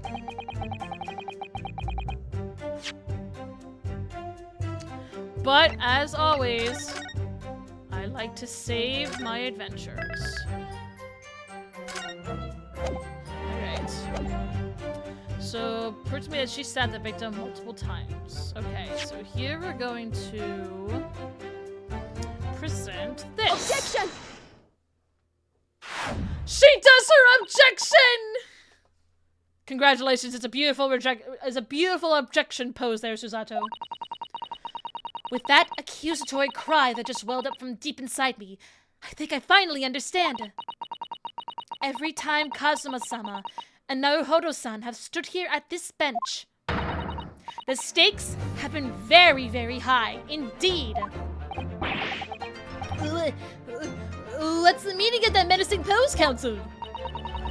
I'd like the witness to clarify something for me. Who? What? Where? When? How? Not you, Soseki-san. This query is directed at Inspector Hosonaga. At me? In your statement just now, you said that the victim was stabbed multiple times. Yes, that's right. As I said when I entered the hut, the defendant was already standing over the victim, bloody knife in hand, like a murderous demon. Susato now has the finger which can conjure wind at any given moment. Should she point it? And yet, that cannot be. What? Get to the point, please, Counsel! Tiny book, in the post-mortem report, it clearly states that the victim was stabbed one time only. Ah! Hold on, my man's got another coughing fit coming on. He's gonna choke up some blood. It's okay. In other words, Inspector Hosonaga's testimony, she did it, is clearly flawed. And Soseki-san. Me? You claim to have seen Membami-san in the throes of stabbing the victim. Yes, I did, wildly. But both you and the inspector confirmed the same point. That there was already blood on the knife that you saw the defendant holding. Yes, and? It's quite simple. We know the murder weapon was used to stab the victim only once. Therefore, there is no way there could have been blood on the knife if that single stabbing hadn't already occurred. True. My man is about to, take a shit with the way he's got his teeth gritting like that. And what exactly is your contention, Counsel? Are you ever going to tell us? Yes, Your Excellency. There's only one logical conclusion. What Soseki-san said, in fact saw, was not the moment that the defendant stabbed the victim at all, but the moment that the defendant, in fact, withdrew the blade from the victim's body. The cat? B!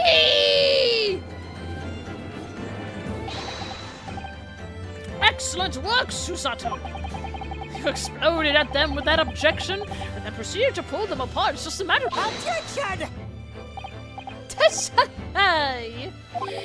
Well, this takes me back. My man's about to have the Vietnam War flashbacks to 9 months ago. Yes, I seem to remember your cousin staged a scene much like this in that trial 9 months ago. A half-witted child with a half-baked objection attempting to steal the show. You're right. There were certain similarities. Except that so-called half-witted child managed to outwit the prosecution. There's only half a head of hair. Slander! My head is quite adequately dressed! Please, everyone look at his flower bulb of hair on his head, please. In any case, all this talk of stabbing and withdrawing and multiple wounds, it makes not a jot of difference. What? Why not? Engage your brain, young man. When the accused at first plunged the deadly weapon into the victim, that was the fatal blow. And it was that moment, just as she had withdrawn the blade ready for her next strike, that the witnesses saw. The knife was already tainted with blood, because the accused had already stabbed the victim. Ah! All you have successfully shown with your little display is that the mustached author is prone to moments of extravagance. And probably at some point he's gonna have some kind of anxiety breakdown. Ah! The words, they hurt me! I am in agreement with the prosecution. If the defendant was seen wielding the blade at all, that is sufficient grounds for her actions to be viewed with suspicion. But what if she was withdrawing the blade? Then we are back where we started. Sorry? Consider this, young yokel boy. If the student girl is innocent as you claim, then why would she have pulled the blade from the victim? And with a demon's cold-blooded composure, too. The prosecution demands an explanation, and it had better be good. Why did Ray pull out the knife? Ah, yes. Going for the jugular. What does father mean by that? Let the court hear your answer then, counsel. The truth is, I don't really know. I had to come up with a plausible reason here. We don't have a case. The reason why the defendant pulled the knife blade out of the victim's body was surely so she could...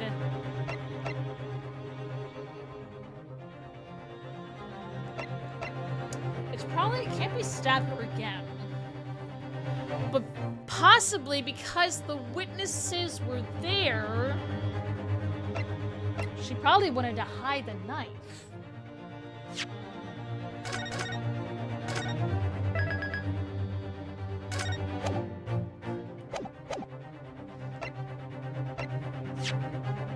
Yeah, because if I'm correct, let me see here. Let's see the people. Very much indebted. She was found guilty. Lead prosecutor this case. Man, yeah, the guy's 30 already. Literally, I say, yeah. I would literally, I save no matter what. You're right, that would convict her. I'm doing great tonight, guys. I'm doing very, very great tonight.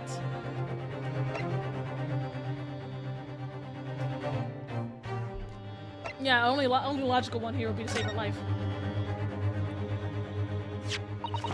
According to the post-mortem report, the victim's death was not instant. That's correct. It's thought she would have remained conscious for a short while after sustaining the injury. Indeed, giving her the time to take hold of this piece of evidence that clearly indicates her killer. You know, okay, so fun fact, guys.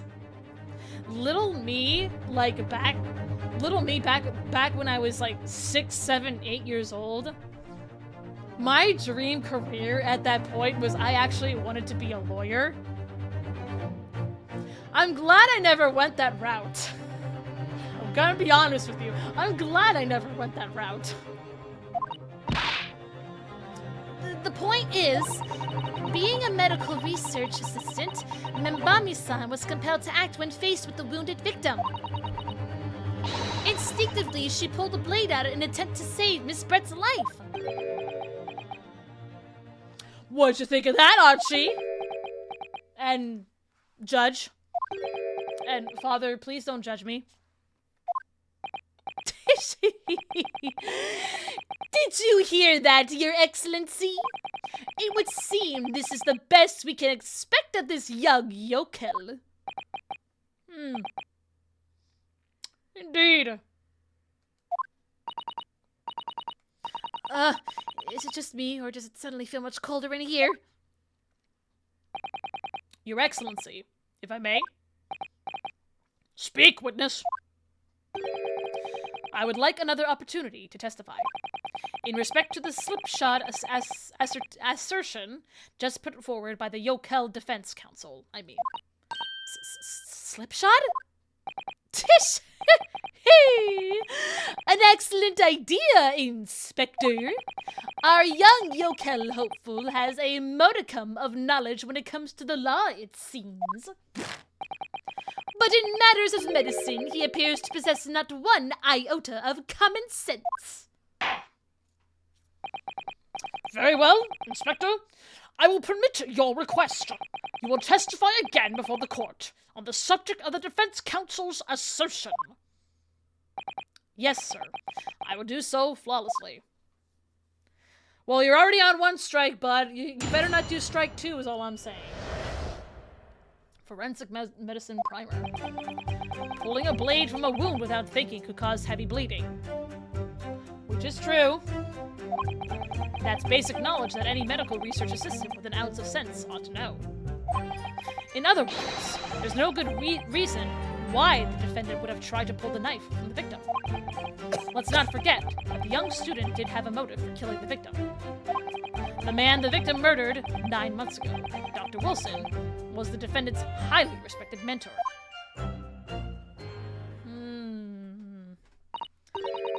Is what you just said true, Inspector?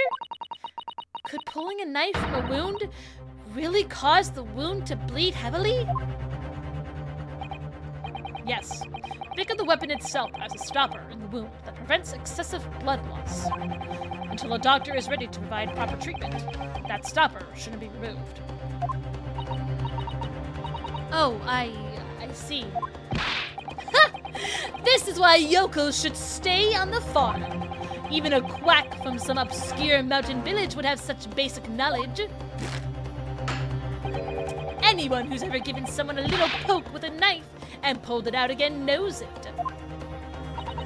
Oh, well, I never stabbed anyone, you see, or pulled a blade out of a wound, so...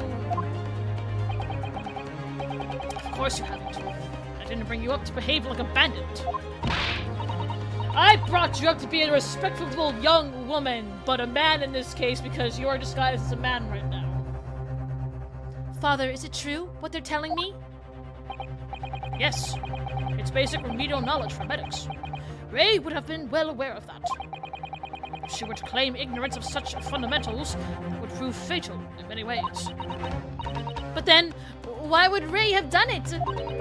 Could she have pulled out that knife in full knowledge that it would be fatal for Miss Brett? I don't know. Ray never once mentioned anything about the knife to me. It seems almost impossible to believe, but could my friend actually have... Susato! Yes? Pull yourself together. We mustn't lose sight of why we're here. Ah! Counsel, it's time for your cross-examination. Oh, yes, Your Excellency.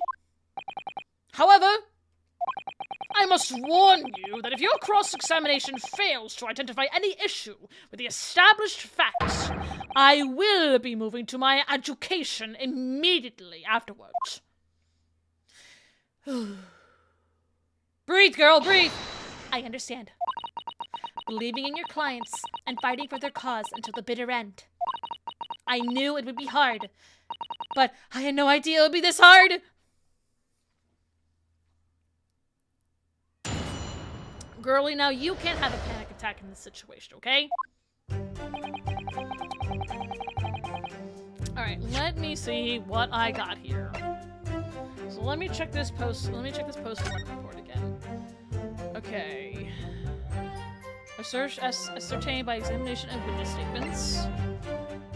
Single deep stab wound from behind, piercing a lung and resulting in a fatal hemorrhage.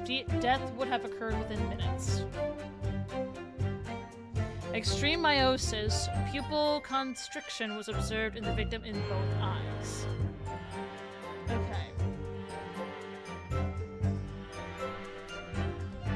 I am aware of what a hemorrhage is. I think. It's like... Yeah, so it's okay, so she's fatally bleeding out. Okay, yeah. So death would have occurred within minutes. Right, it wasn't instant, it was within minutes. But then there's a note of extreme meiosis and pupil constriction in both eyes.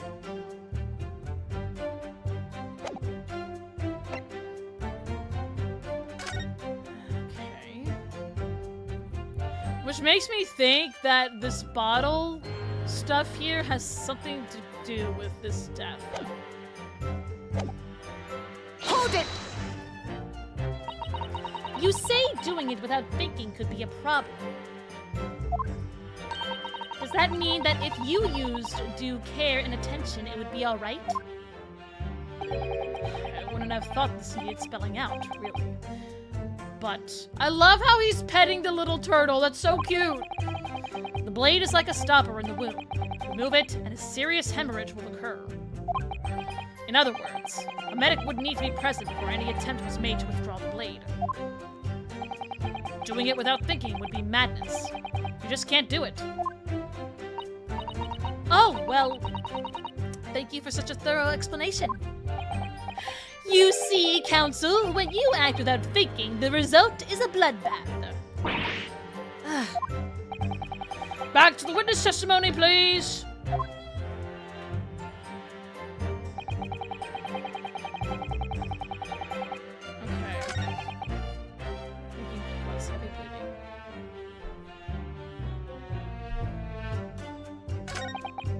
Hold it! In that case, there's an obvious explanation here. Which is? Clearly, the defendant, Rei Membami-san, does not possess an ounce of sense. Why would you say that? Susato, why would you say that? What do you think about that, Professor Mikotoba? I'm not sure you should be labeling your best friend as lacking in common sense. Well, I thought it would be better than labeling her as a murderer. I don't know young people today. If that's friendship, I don't understand it. Oh, shit. Oh, okay, he's threatening me with the gavel. Okay.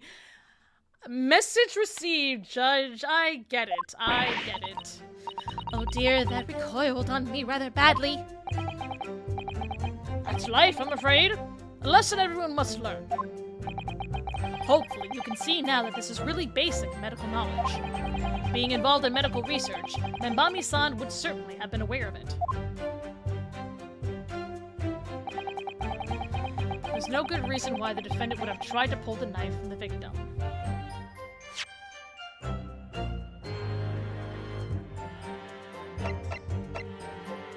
Still can't get that. Let me see people. Oh, I can't flip to the people, so I have to present evidence. Okay. Carrie's initials are M. Stab wound in the victim's back is clearly visible.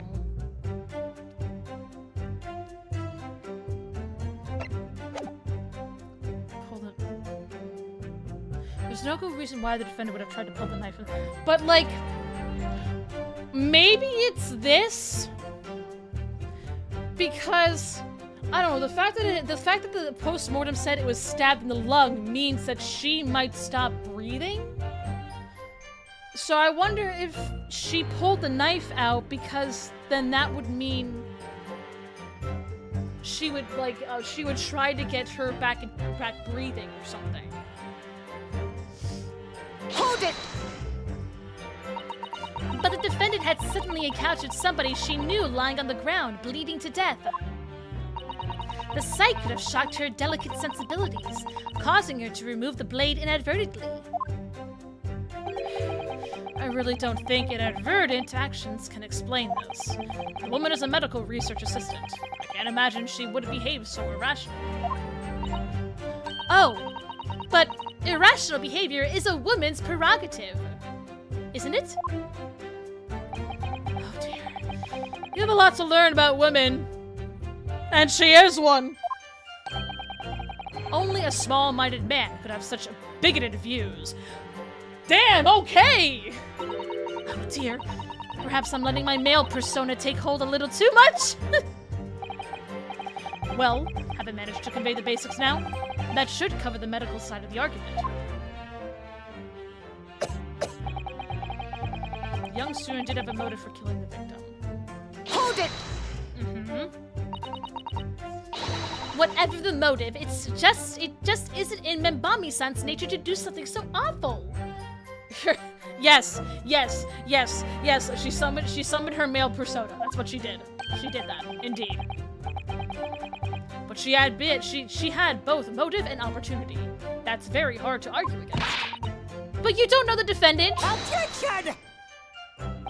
And you, counsel, do not appear to know the law. Shit, he got me on the law! Yes, evidence is the only way to convince the court of your argument, not feelings.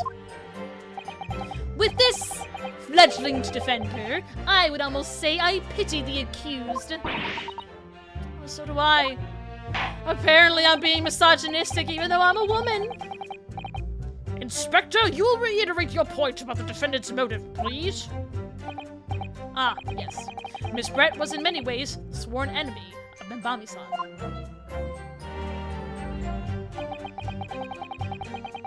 The man the victim murdered 9 months ago, Dr. Wilson, was the defendant's highly respected mentor. Hold it! Well, yes, that's true. Dr. Wilson recognized Membami-san's talent and offered her the position of assistant, despite her being a woman. She was extremely grateful to him. Yes, the Englishman appears to have been a very broad-minded individual. Dr. Wilson had no time for outdated traditions. He met with opposition, of course, but he believed firmly in Membami-san's abilities. Clearly, the defendant was in the man's debt, which only serves to prove my point. This is hopeless. I can't find a single crack in this testimony anymore. If Ray knew what withdrawing the knife from the wound would threaten Miss Brett's life further, I just can't think of any way to explain why she did it. Susato, it's at times like these when it's especially important to remember the fundamentals. The fundamentals? Evidence is what counts in the courtroom, isn't it? Of course! But I've been through the court record dozens of times already. I think perhaps you're forgetting something, though. You need to take the evidence at face value. You can and must examine it in greater detail, too. Ah! I realize this is your first time playing the role of lawyer in the courtroom. So if you need reminding of the rudiments, you need only ask. I'll do my very best to help. Examine the evidence in the court record? It's an idea, certainly. What should I do? I know what to do. Come to think of it, Kazuma-sama and Naruhodo-sama were always turning evidence over and over in their hands. Yes, I need to examine things in greater detail with A button. Ah, by the look in your eyes, I see it's coming back to you. Go through the court record again and have a thorough look at everything. You may just find a clue. Yes, I'll do it straight away.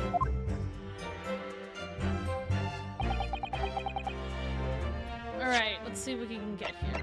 Now can I? Yes, I can examine. Alright, so we have this. RM.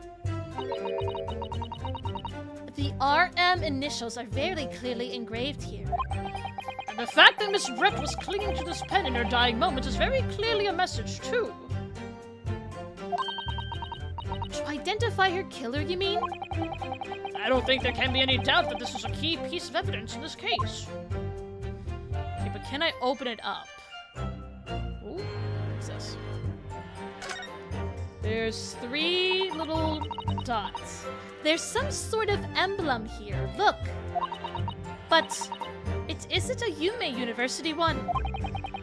It must belong to some other organization, I suppose. A business of some kind? That would seem to imply that the pen doesn't, in fact, belong to Ray. Aha!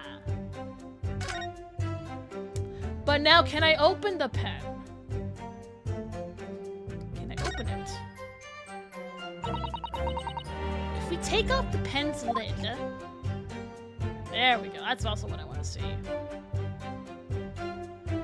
Okay.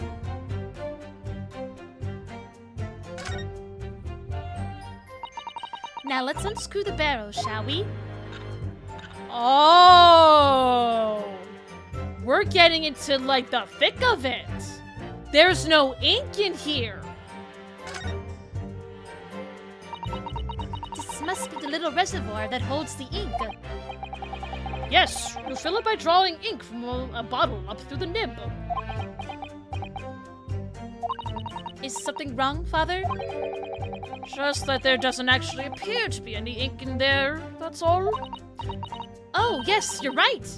It's pretty much empty. Well, it could be on the verge of running out, I suppose. Interesting.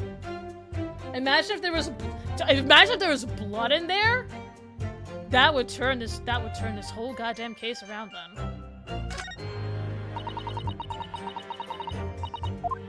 Okay, so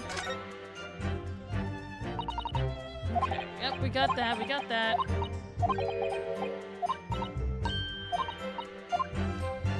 All right. Let's back this up then. So, we found out that this probably is not a pen that is owned by Ray. Okay. In other words, there's no good reason why the defendant would have tried to pull the knife from the victim. Don't forget the young student did have a motive for killing the victim. The man the victim murdered 9 months ago.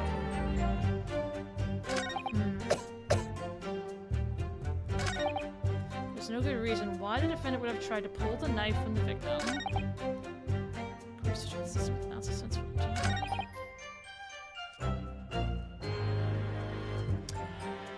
So I think it's obvious here that maybe, well, let's see.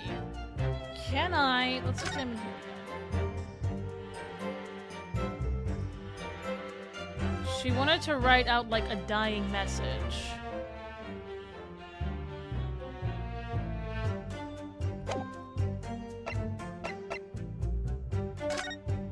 Oh, finally I can examine this. Yeah, let's get this going. Rackus England returnees tell all. This is the interview with you and Soseki-san, is it, Father? It looks as though it was quite an exchange. Wait. Hold on, I have a thought. Hold on. Yes, he became a little over-animated when he was talking about his time in England. The photographer managed to capture the moment his hand karate chopped me on the neck. I do hope you weren't hurt. Y'all, the scratch marks here, do you think that could have been the pen, like, digging into the newspaper? What's on the back here? Oh, hey, is that Achi right there? This is the newspaper from Soseki-san. There seems to be an important article on the back page as well. Exclusive! Deadly poison stolen from...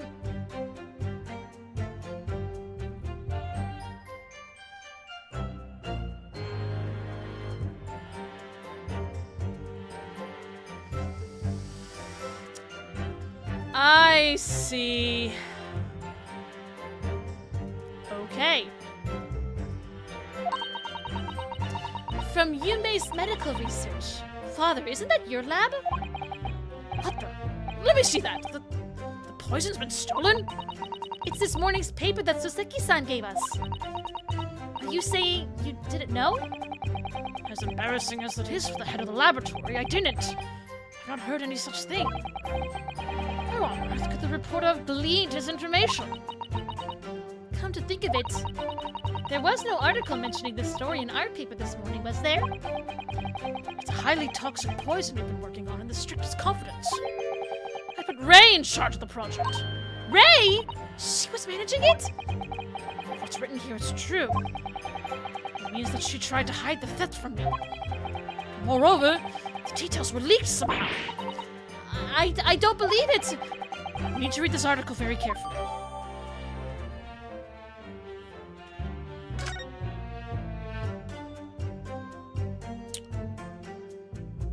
Cool! Exclusive deadly poison stolen from Yumei Medical Research Lab. Following a lecture at Yumei by Soseki...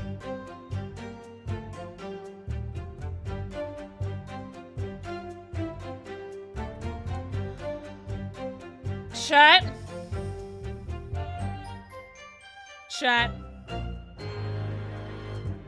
I think I see where this is going. I think I see where this is going.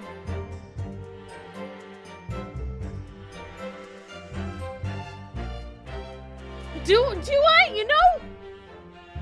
I have a guess, at least?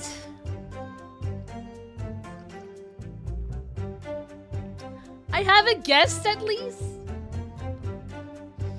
Following a lecture at Yumei by Soseki Natsume on the 11th of August, it's come to light that a very disturbing incident took place.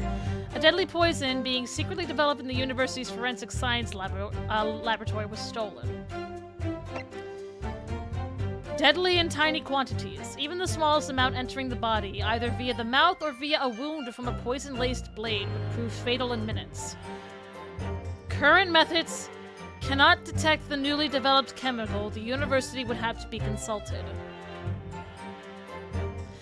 There is a small amount of ink still inside that fountain pen.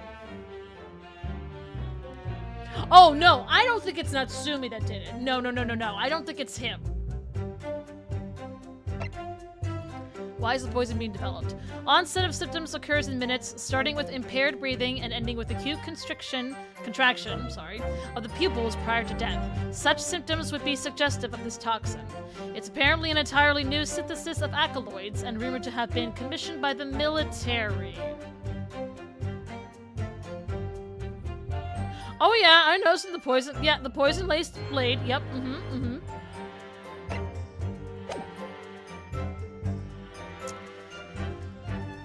This is all very interesting.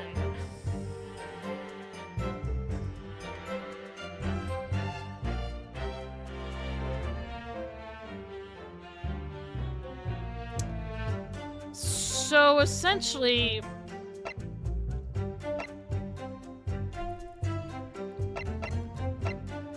it's either one of these that I need to present for the evidence.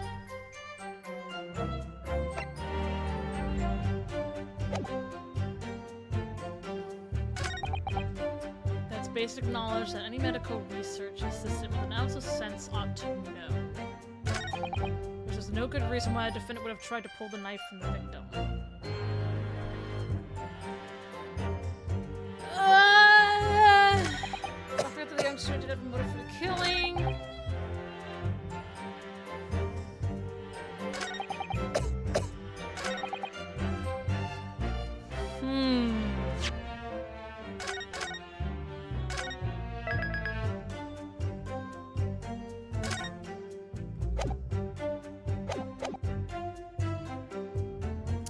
I feel like it might be this one. But then, if it's this... Okay, if it's this statement...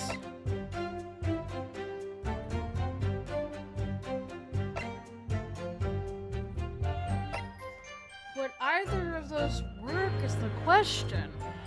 There's no good reason why the defendant would have tried to pull the knife from the victim.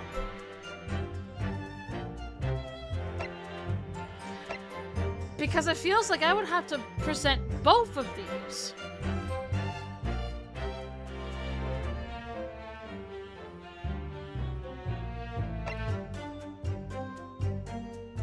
Okay, so maybe if it is...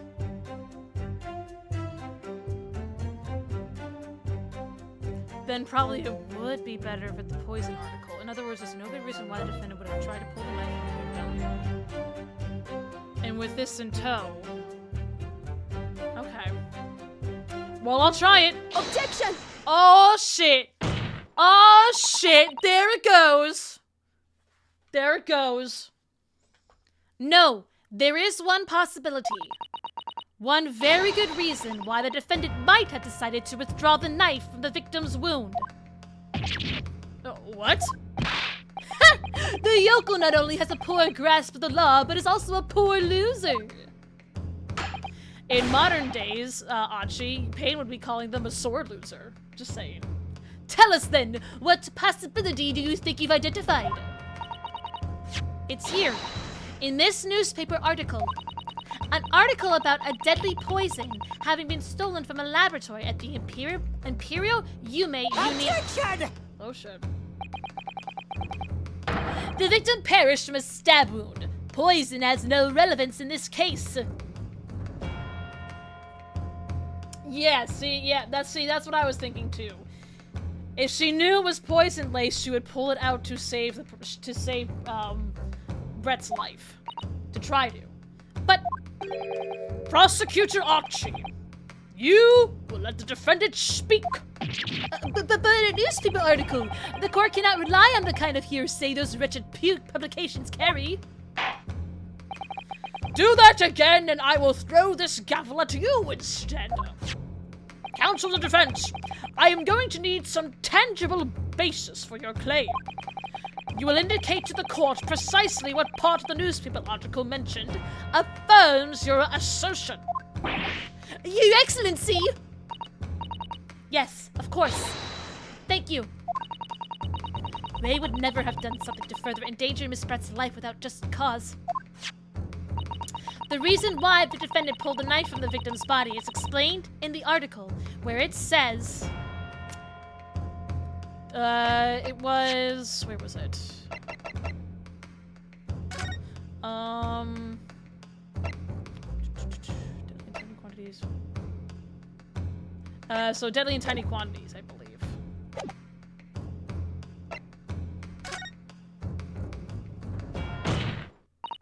The article reveals the following property about the poison in question. When the toxin enters the body on a knife laced with the poison, it's rapidly absorbed and causes death in minutes. Are you suggesting...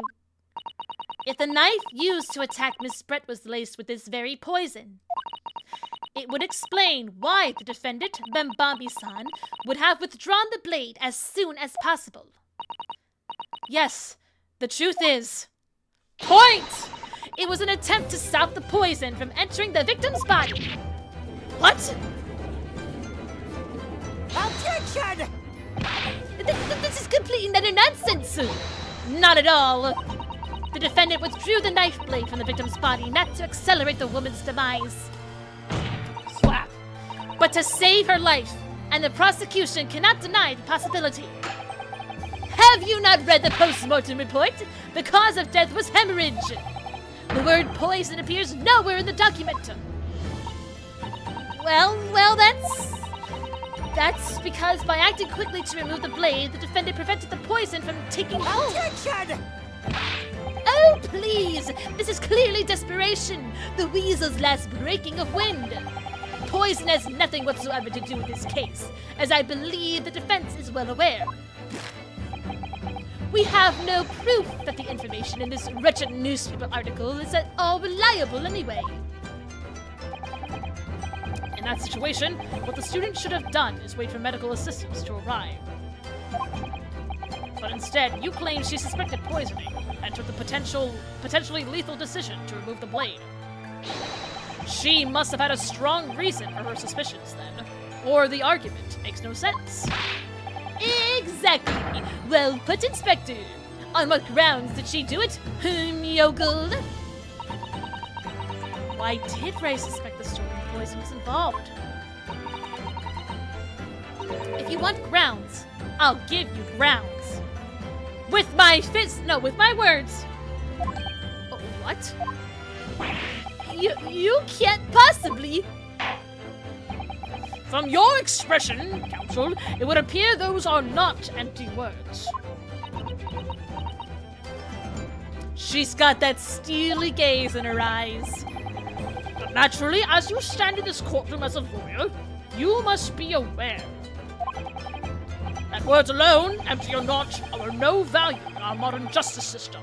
The court demands evidence. Yes, Your Excellency. I'm well aware of that. I've seen it many times. From my place at his side in the Old Bailey. In that case, Counsel, you will present the proof to the court now.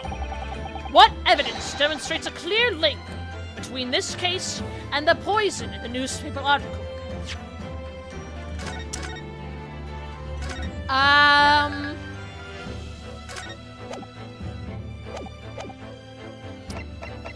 So it wouldn't be... Yeah, we can't use the poison article. You want grounds? I'll give you coffee grounds that I whipped up today before this case.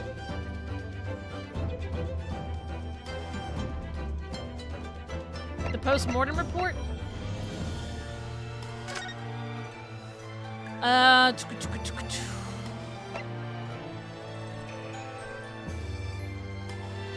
She probably was, yes, she was experiencing the poison because of the pupil constriction. And what was it? This one said, one set of symptoms occurs in minutes. Acute constriction of the pupils prior to death. A clear link between this case, and the poison in the newspaper.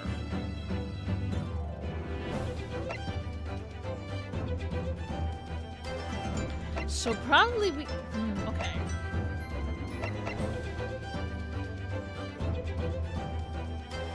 I guess it would be. It would be the post-mortem report. Take that! Because it mentions the pupil constriction. I would ask the court to refer to the notes section of the post-mortem report, which reads, extreme meiosis, pupil constriction, was observed in the victim. Ah! Clearly, being a yokel with no knowledge of forensic science, I have no idea, so please do tell me. Presumably, the fact that this condition of the victim was noted in the post-mortem report means that it's an unusual symptom of death? Well, under normal circumstances, the pupils dilate when someone dies. There was extreme constriction instead. That's most certainly unusual, yes. No, right? How did anyone see her pupils when she's always wearing a mask? Clearly, nobody could see her eyes. She didn't dare let anybody see her eyes, even in death. What are you doing, you young yokel detective? In the newspaper article, there's the following information about the stolen poison. Onset of symptoms occurs in minutes, ending with acute contraction of the pupils prior to death. What? If the defendant, upon seeing the victim stabbed in the back, happened to notice that the pupils of Miss Brett's eyes had constricted severely. Yes. As a medical research assistant, she would have suspected poison immediately. Without doubt.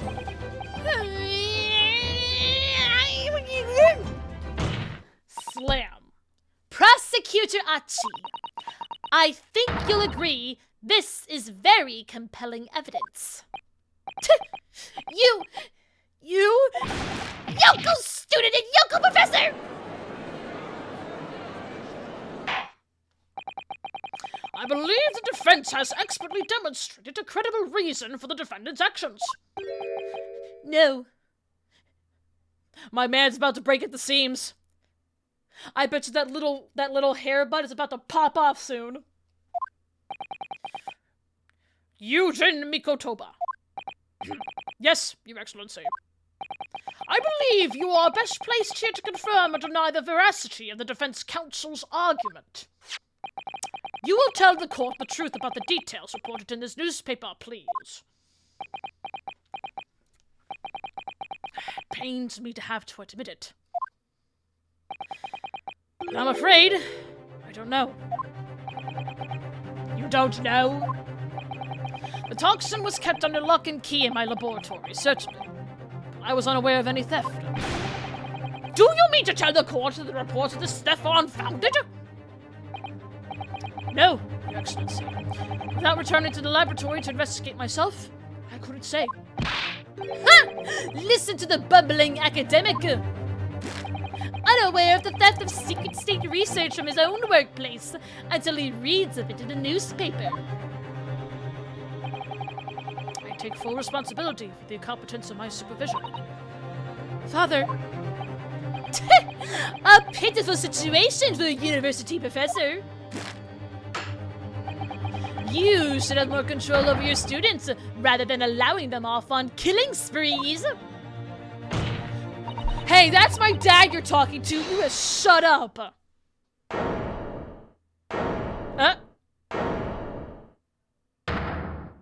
Ray! Speak to me, girl. None of this is Professor Mikotoba's fault. It's all my fault. Ray! And Bonnie, son, you stand accused here.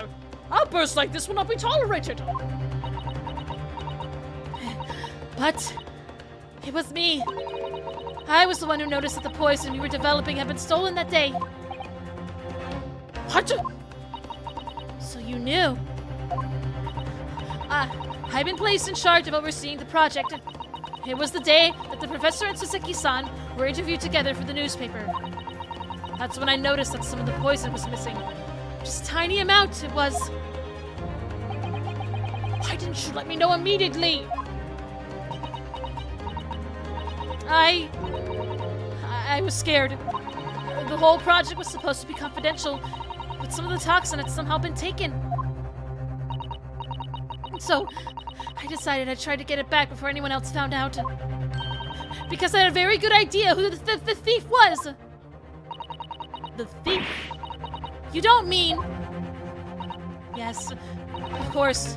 It was that dainty Englishwoman. Miss Giselle Brett?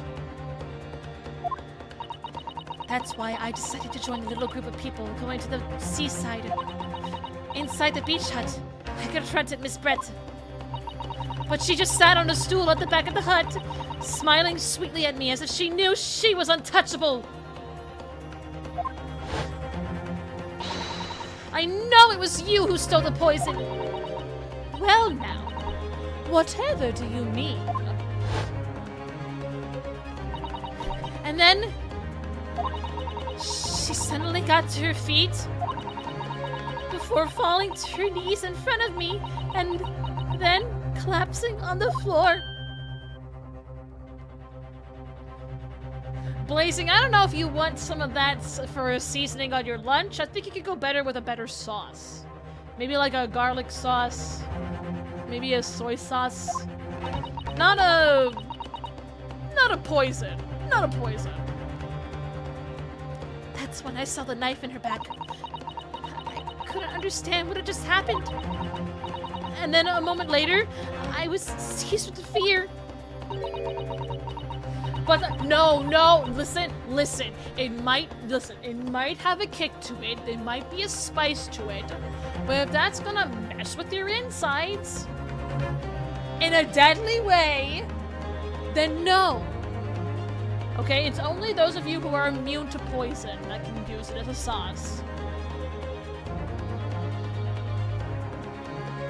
Yes, I'm talking about the pink sauce, the sauce that makes you stupid. Exactly. Exactly, CB. Yes, but you know, I would at least hope that my meme husband wouldn't go to the lengths of trying to consume poison. Considering how messed up your insides are already. I say that lovingly, by the way. I say that very lovingly to you, meme husband. The pupils of her eyes had... They'd shrunk to tiny pinpoints. I don't believe it. In other words, you realized that the victim was suffering the effects of the stolen poison. My mind started racing. I hadn't seen anything past Miss Brett's lips whilst I had been with her. But she left only one possible way for the poison to have entered her body. On the blade of the knife in her back.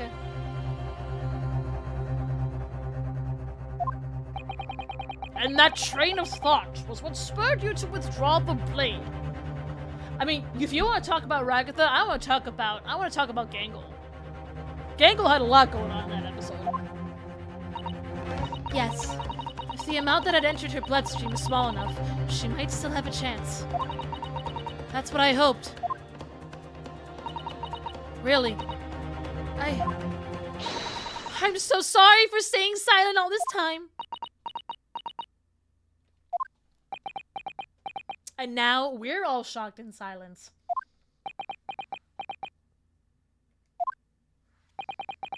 Your attempt to hide the truth of what happened is not something that can be overlooked. However, I have duly noted the courage with which you confessed in the end. Thank you. Thank you, Your Excellency.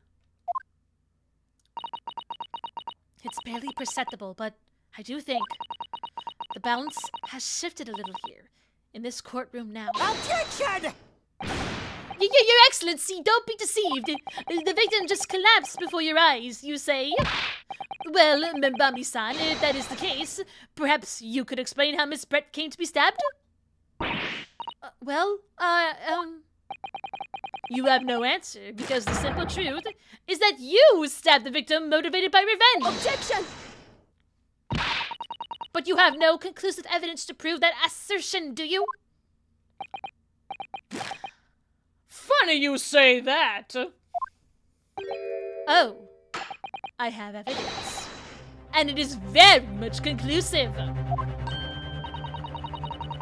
What's the prosecution counsel up to?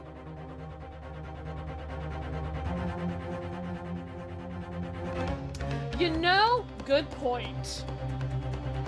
The smooth SpongeBob episode saying, "Hi, how are you? Hi, how are you?"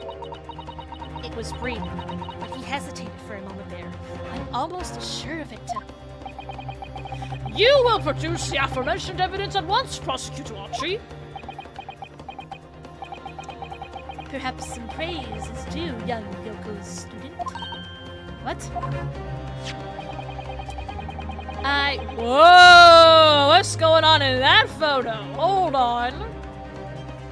I had imagined there would be no need for me to submit this evidence. But you brought this on yourself. Oh, shit! Oh, shit! The women's wrongs caught in action. Could a more damning shot exist? The cruelty in the air on that beach is almost palpable.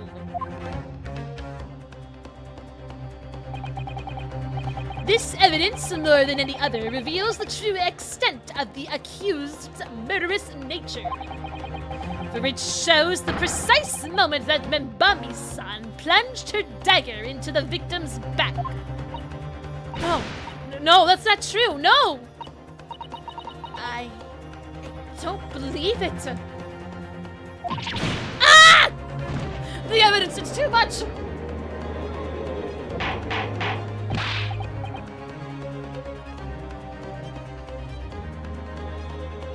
Yeah, you see, or it could be the photo when she's pulling the knife out. Okay, it can go two ways, my guys here. Counsel for the defense. Was it you who was responsible for that shrill scream that just pierced my courtroom? Perhaps his voice has yet to break. These yokels are slow of mind and slow to mature. I'll show you who's slow to mature. Huh. Wait, how old is she? Do I have her age? I don't have her here? Really? I forget how old she is. I know she's young.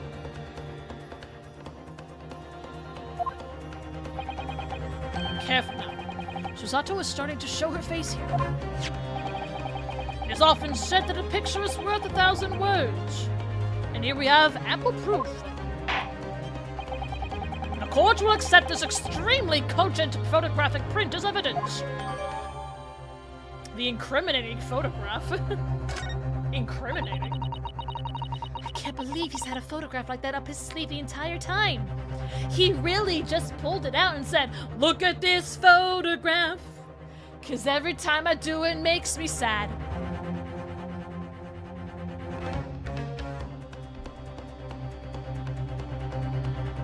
Yeah, I think she's like still in teenage years. Older teen.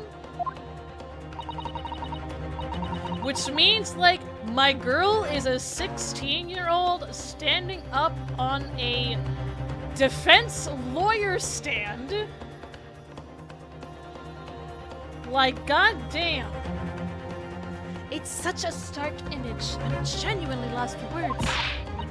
Oh, wait a minute. I don't understand. How did you... I mean, who took that photograph? Ray. Objection! That's of no importance here. Stop trying to divert attention. Oh. Objection! That's an absurd thing to say. It's crucially important. Whoever took this photographic print was a witness to Miss Brett's death. The court must be allowed to hear this person's testimony. Ah!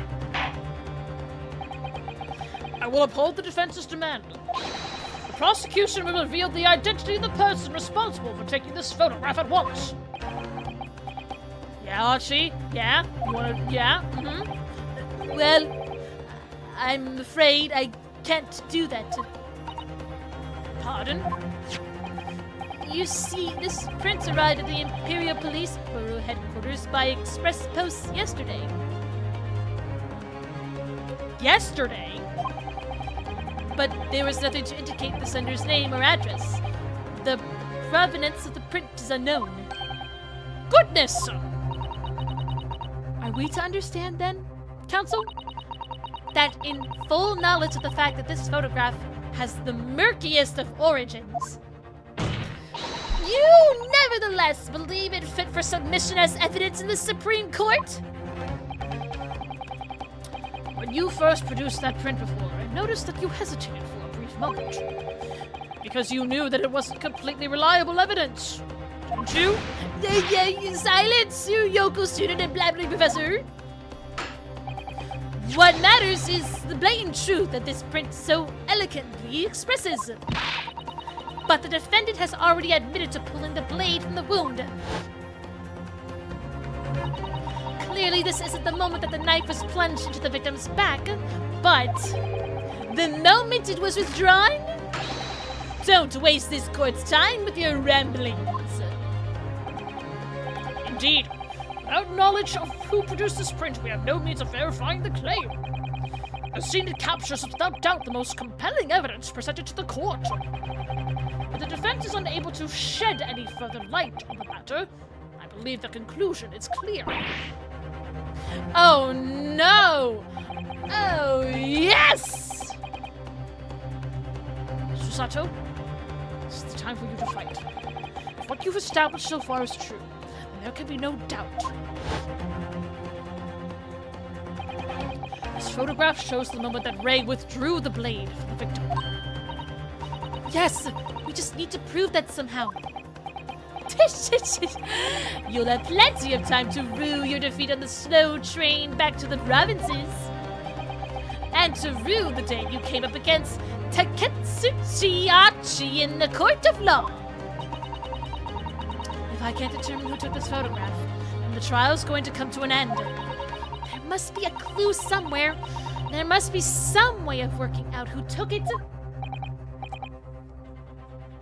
Well, Counsel, Your Excellency, the burning question is who took that photograph. And the truth is, well, let's take a look. There's a knife. There's the knife.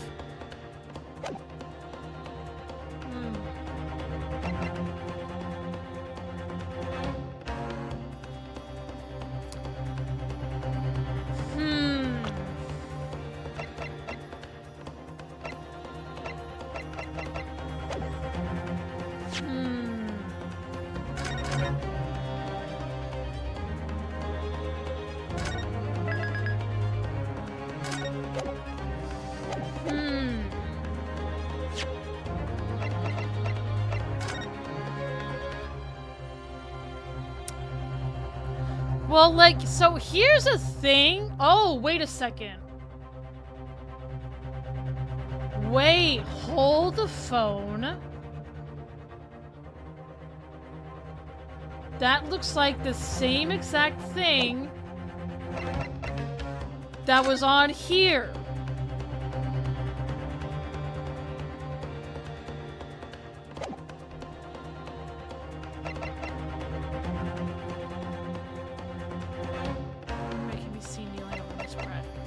So, the question we have here is, the burning question is who took that photograph, and the truth is...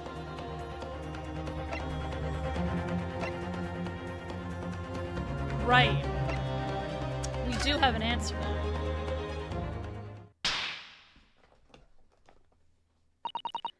this isn't about whether I can or can't come up with the answer now.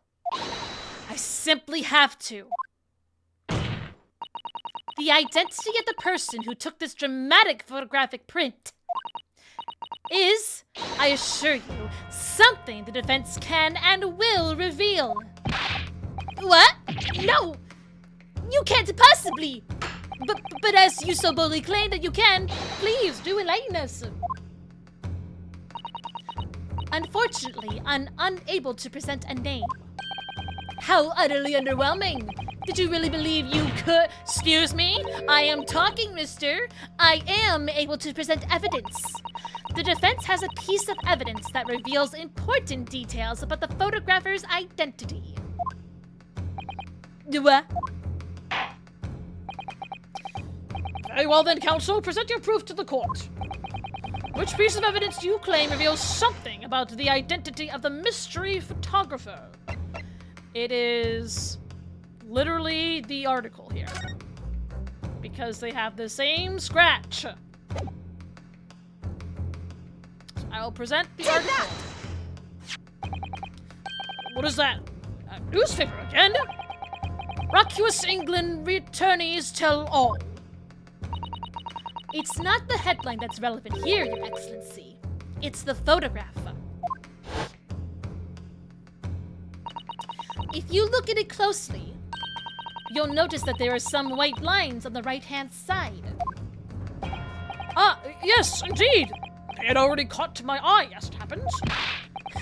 What of it? A shadow of some kind, presumably, from the branches of a tree or the like?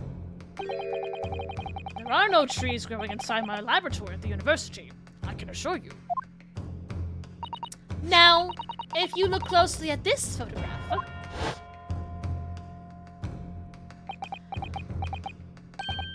Good gracious! It's the same one. Yes, exactly the same pattern of lines is present on this photograph too. Objection!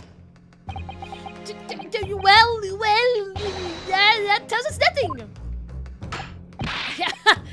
Yes, it's a shadow of some kind, definitely, from the branches of a tree. There wouldn't be any trees growing inside a hut at the beach, Counsel. Yeah. What's quite remarkable about it is that the two patterns are absolutely identical. How could such an extraordinary similarity have transpired? The curious matching pattern that appears on both photographic prints is a result of Oh, yeah, definitely some tree branches, It's a defect. It would have to be a defect. Obviously, it must be due to a problem with the camera used to take the photographs. With the photographic evidence? Yeah, it's like a broken lens. Yes, we can confidently say that the camera's lens must be scratched, and that the scratched lens causes unwanted lines to appear on every print taken with the device. That's not a really good professional photographer then, let me tell you. That's probably an amateur. In short, the two photographs under consideration here were taken with the same camera. You know, I can understand if you want to tape a little branch in there to give it like some to give it some foreground, give it some character, but you shouldn't tape it to the lens, my guy. You don't want to tape anything to the lens. Or you know what? He's just a poor camera photographer as well. You could be right.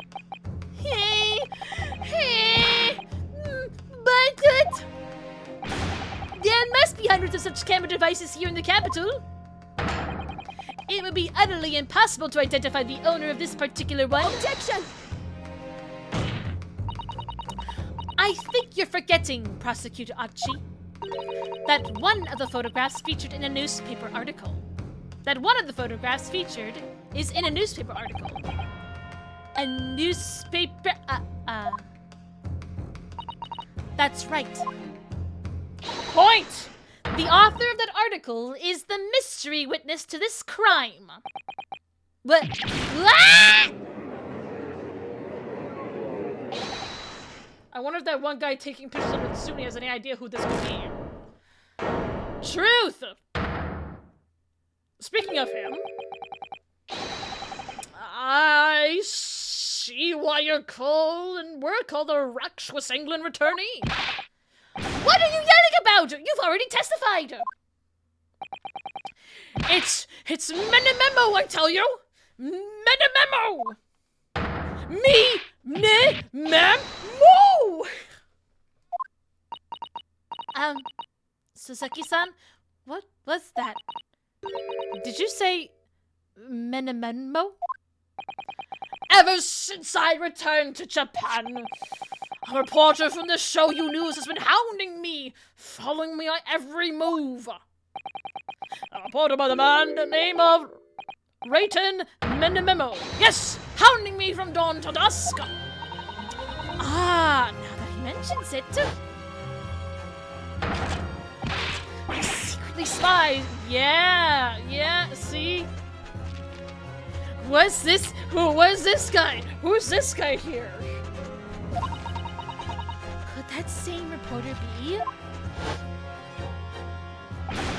A camera to the left of him! A notebook to the right! There I am, stuck in the middle with Reitan Menimemo. I'm glad it is, because I don't know how to properly pronounce it. I'm going off what I think it is. So you're saying that this picture was taken by Menimemo? Yes, my lord, your excellency, Esquire. Officer, find this newspaper reporter at once and bring him to my courtroom. We will adjourn for a short recess in the meantime. Oh yes, your excellency. As you say, your excellency. And one more thing. I want this knife, the murder weapon, examined for traces of poison. You will solicit the assistance of the Imperial University's medical department for the task. Understood? Hand. Meh. It's just like, I guess you will. Menimemo!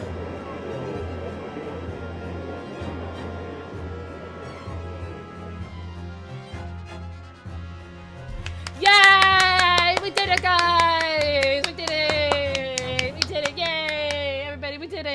got here?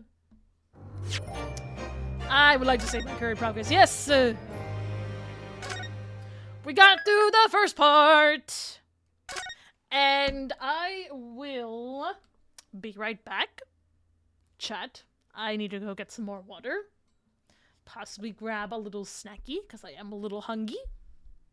But especially the water, since I have been talking for about close to 3 hours straight now. Pardon me, and in the meantime, I suggest you guys go and get some water too. Please, go hydrate yourselves. Alright?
Oh, baby. Oh, okay.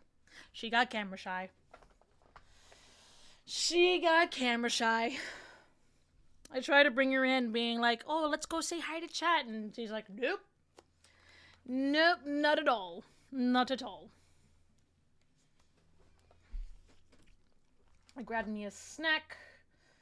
I got some more water. God, you went off there, CB, with your extensive Japanese explanation. Yeah, see, I think whenever CB is in the chat, she takes hold of all the brain cells, which is why I become just like so incompetently dumb when I play these games.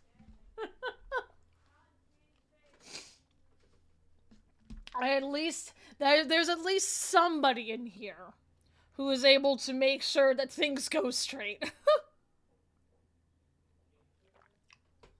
All right.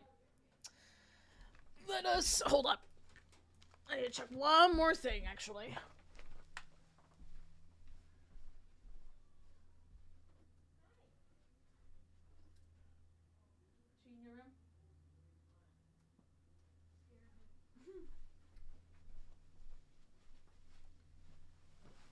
Okay, we are good to go.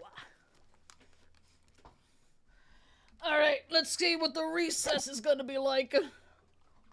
I hope there's a slide waiting for us inside here.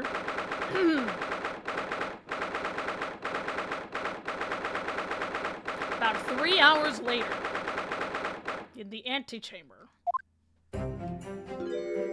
Alright. I'm so sorry, Susato. I should have told you about the toxin. Ray. You have a strong sense of responsibility, I know. That's why you decided to shoulder the burden alone. No, that's not it at all! I was scared of my failure coming to light, that's all. So I hoped to retrieve the substance from the Englishwoman before anyone found out. She just like me, for real! Before the trial started, do you remember what you said, Susato? That you had no doubt in your mind about my innocence? That you'd stand by me to the last? Yes, and even if you did kill the Englishwoman, I would stand by you to the last. As is lesbian code. I remember. And yet I didn't deserve your trust in me. I hid important details from you, Susato. I completely betrayed your faith in me. Hit me, Susato! I deserve it! No, in fact, throw me to the floor! Do your Susato takedown. I want to see that again. No, that's too good for me as well. Drag me through the city streets. We don't need to go that far, girl, okay? We don't need to go that far. I'm no better, you know. Oh! Even though in my heart I knew that you'd pulled the knife blade from Miss Brett's back, there was just a brief moment when, in my mind, I doubted you. Susato! I'm sorry. After I stood there and promised you that I'd stand by you and always be on your side, I betrayed your faith in me, too. And as such, I failed you as a lawyer. Oh, no. I think this situation has taught both of you a valuable lesson. Placing your unbridled faith in another is no easy task. Yes, Father. That fact has certainly struck home. Which is why I can see more clearly now, because the rain is gone. So, Ray... Yes? Can you find it in your heart to forgive me? This woman's gonna, like, throw herself on Susato. I'm predicting it now. Oh, Susato! You know you'll always be a gallant, dashing lawyer in my eyes now. Yeah, this girl's down bad for Susato. I'm confirming it now. Oh, Ray.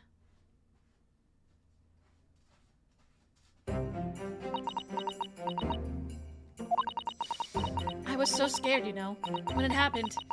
I didn't know what was going on. And the Englishwoman was sitting at the back of the hut, listening to what I was saying. I know it was you who stole the poison. Well now, whatever do you mean? And then a moment later, she suddenly got to her feet. And just... before collapsing on the floor in front of me, with a knife in her back. And the goose and the swan dead as well. It all happened right before my eyes. And you were the only people in the hut at the time?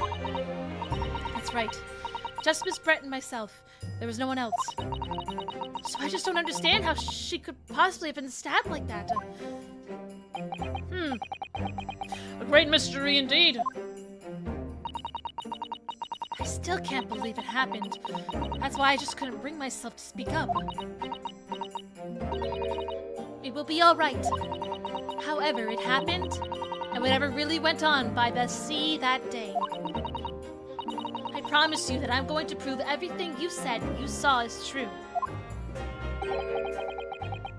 The goose died of grief. The goose, overcome by so much anguish and grief of the fact that the woman that she has been sitting atop of for so long is now dead, goes, spoken like a true Mikotoba. Now, I think we should discuss what's coming up in the trial, don't you? We don't have much time. We must make sure we have our facts in order. Yes, I expect the poison is going to come under close scrutiny in the upcoming proceedings. The police should hopefully have identified it on the blade by now. The trouble is, it's a completely new laboratory synthesized blend of alkaloids. The police won't have any way of testing for it. Oh, I see. Then forget everything that I just said now. Yes, without this chemical reagent, it's possible to detect the poison. Toxin. Chemical reagent? I sent a colleague of mine off with some earlier to deliver to police headquarters. I think perhaps you should have some as well, though, just in case.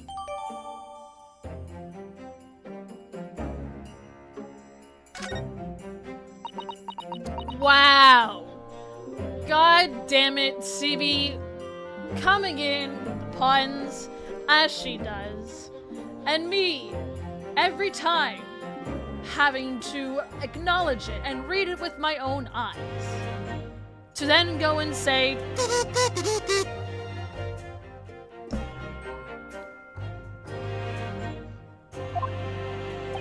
your puns are beautiful, CB. They are very enjoyable. What's the matter, Susato? You're certainly very quiet. It's this newspaper article. Exclusive. Deadly poison stolen from Yume Medical Research Laboratory. I'm wondering how the information got out, given that it was a government secret. It was all the Englishwoman's doing. What? It was when the professor and Soseki-san were being interviewed at the laboratory. That so-called English lady swanned in. Ha! See? You see? Swanned in. Swanned in. And without any compunction, said to Professor Mikotoba, "Oh, Professor, surely your guest would love to hear about your work on that substance there." Having met you in person now, CB, yes, you are equal parts gremlin on and off stream, for sure. You put me in a very awkward position, to be frank. But Soseki-san's curiosity I'm piqued, so I had little choice but to give him a cursory introduction. So then, Soseki-san knew about the poison? Yes, and it's highly likely that the reporter who was writing up the story about us would have caught a glimpse of the toxin too. This Menememo-san. By the way, did that reporter join you all when you went to the beach? Oh, no. I don't remember the reporter being there. Indeed, it shouldn't have been. I very much doubt anyone would have wanted him there. Oh? A known criminal had been given permission by the authorities to bathe by the seaside. Soseki-san pointed out that inviting a reporter might be problematic, so the man was sent back to his office. Yet he obviously didn't go back.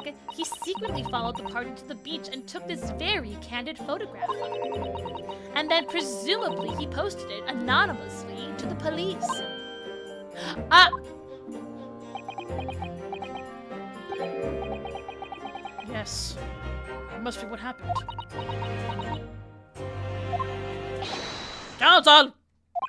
We've just heard that the new witness is now ready to testify. The trial is about to resume. Please proceed to the courtroom at once. Okay, man with no eyes. I will proceed into the courtroom. It's time to steel ourselves once again, then. Defense attorney Ryutaru Naruhodo. Yes, that is me. I am Ryutaru and not Susato this time. Ray has put her faith in me now and told me everything. So I can't let her down. I have to prove that what she's telling the court is true. I have to prove what really happened that day. Alright, where's our reporter friend?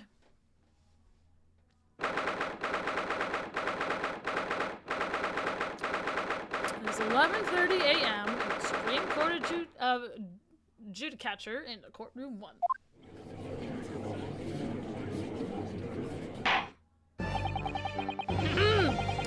I hereby call this court to order as we reconvene to continue the trial of Ray Membambi. Prosecutor Archie, have you summoned the new witness?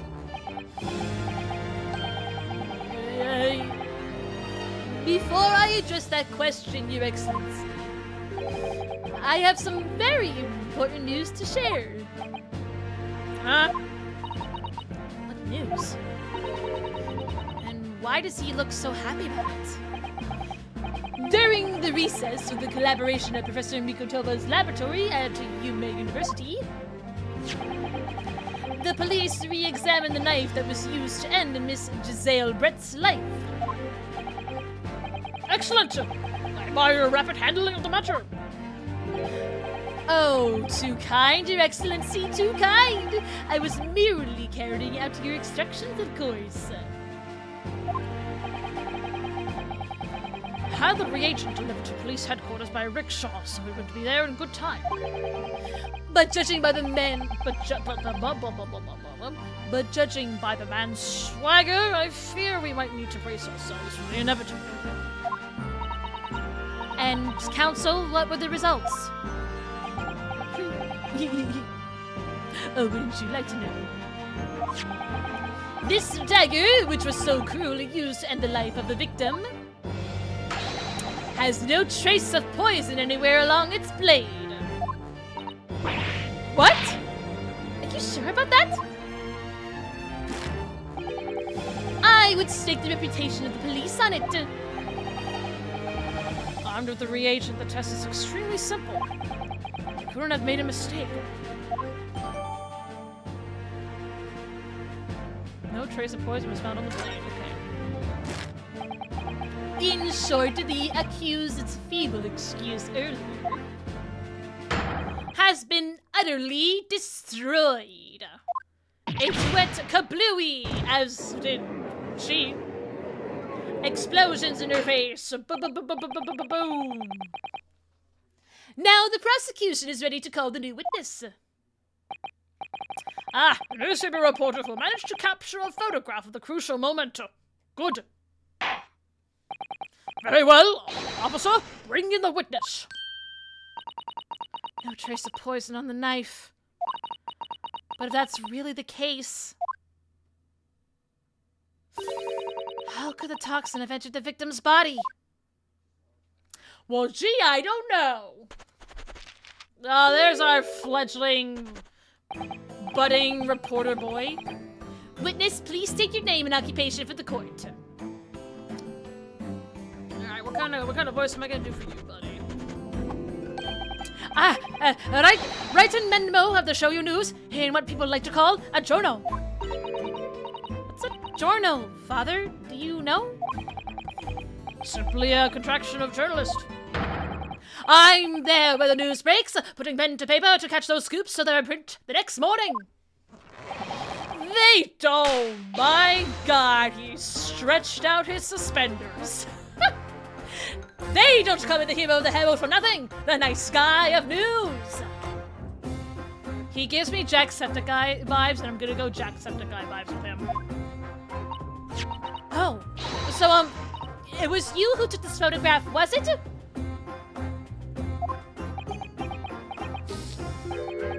Well, what have we here? I'm sorry? Oh, brace yourselves, people! Menimono sent us a scoop in the offing! Female student up to foul play, defended by a curiously handsome young lawyer in Supreme Court.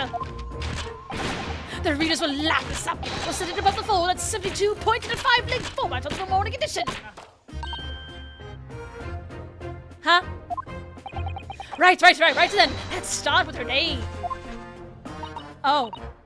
It's Ryotaro Naruhodo? Next! What made you want to become a lawyer? I wanted to reform our country's legal system, I suppose. Ryotaro has suddenly become very ambitious, I see. I just borrowed Kazuma-sama's dream for dream! You better forgive him and go back to his grave and say, I'm sorry. I give it back to him. You better give it back. By the way, my name is Taketsuchi. That's Taketsuchi. Oh, so it is 3 syllables. Ayuchi. That's how it is. Okay, Ayuchi. The so-called dark horse of the Supreme Court. My objections strike fear into every defense lawyer's heart. My guy, you shouldn't be tasting a pencil like that, I'm just saying. No, the readers won't buy that. What? Witness? Yes? What this court demands to know is whether or not you were responsible for the taking of this picture. It was delivered anonymously to the Imperial Police Bureau only yesterday. Yeah. I wouldn't be a journal if I didn't click when I presented with a scoop like that now, would I? Sometimes stories just call out to me, sometimes I have to chase them down. But either way, you've got to be faster. Fast legs to run with, and a fast hand to write with. It's no good if you don't note it down, I always say. That's what I call my... Menimemoism. That is a lot of syllables. Menimemoism? Ah, yes.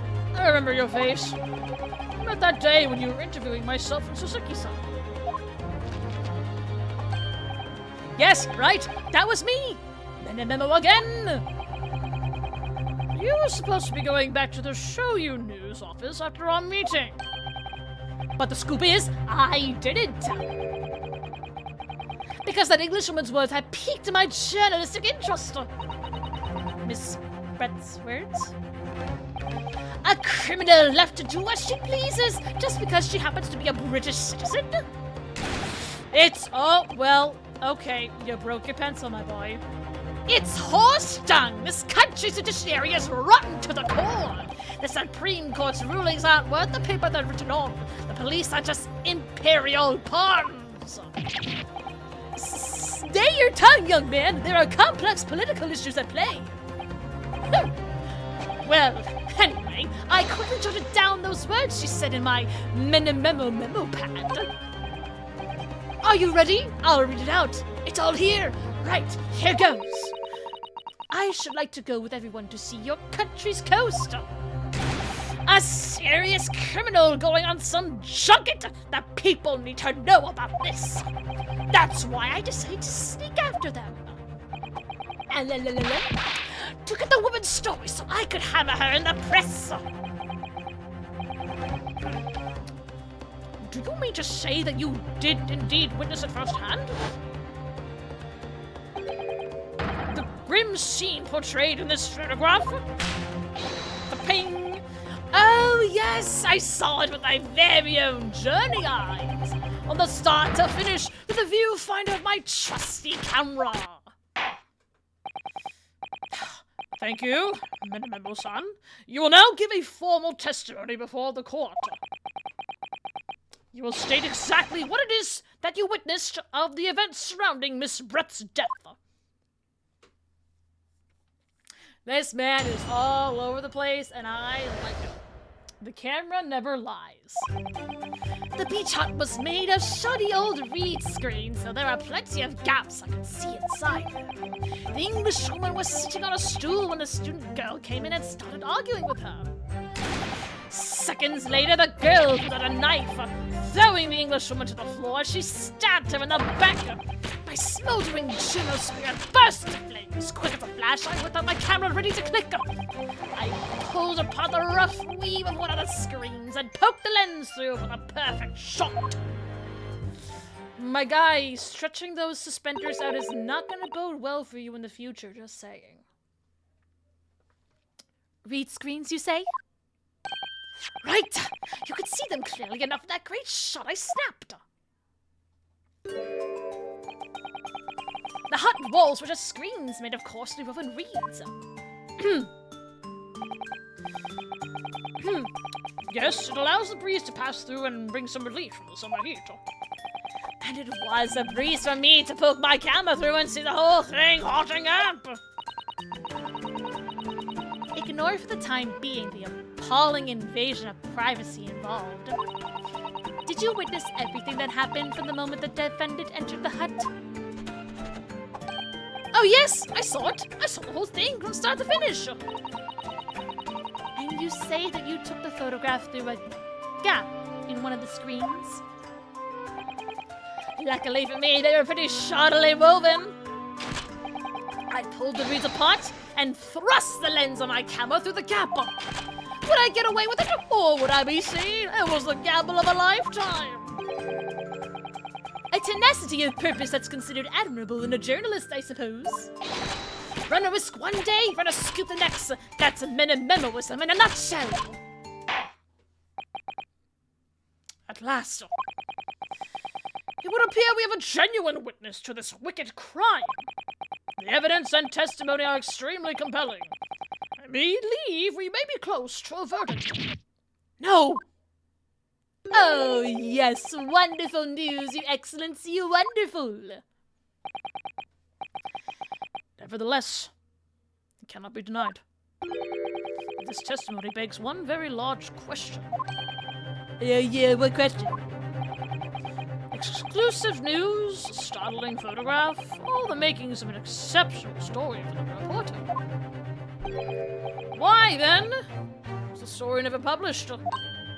Oh, that's right. You wanna say something there, boy, or you wanna break your suspenders? It seems clear to me that there are circumstances at play here that are yet to be understood. More pathetic excuses. Very well then, counsel, proceed with your cross-examination. Yes, Your Excellency. There's more to this report than meets the eye. More than meets the eye. He's a transformer, that's what he is.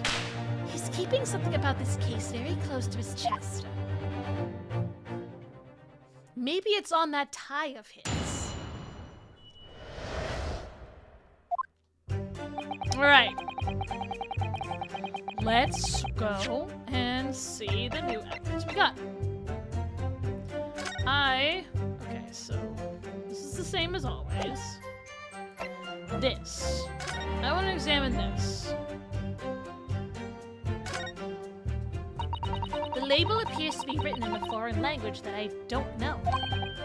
It's German, so your knowledge of English is going to be a little bit of little help here, I'm afraid. Couldn't you just have written medicine on it in Japanese? Then we'd all be able to read it. German is the international language of medicine, my dear.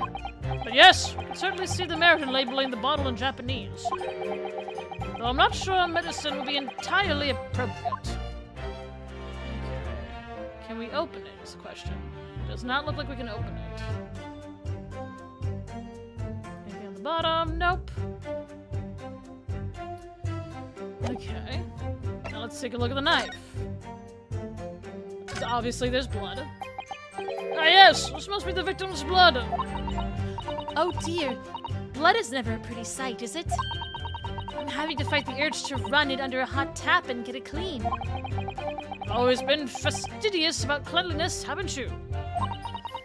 I think this is something else, Father. Alright, well, anything on the...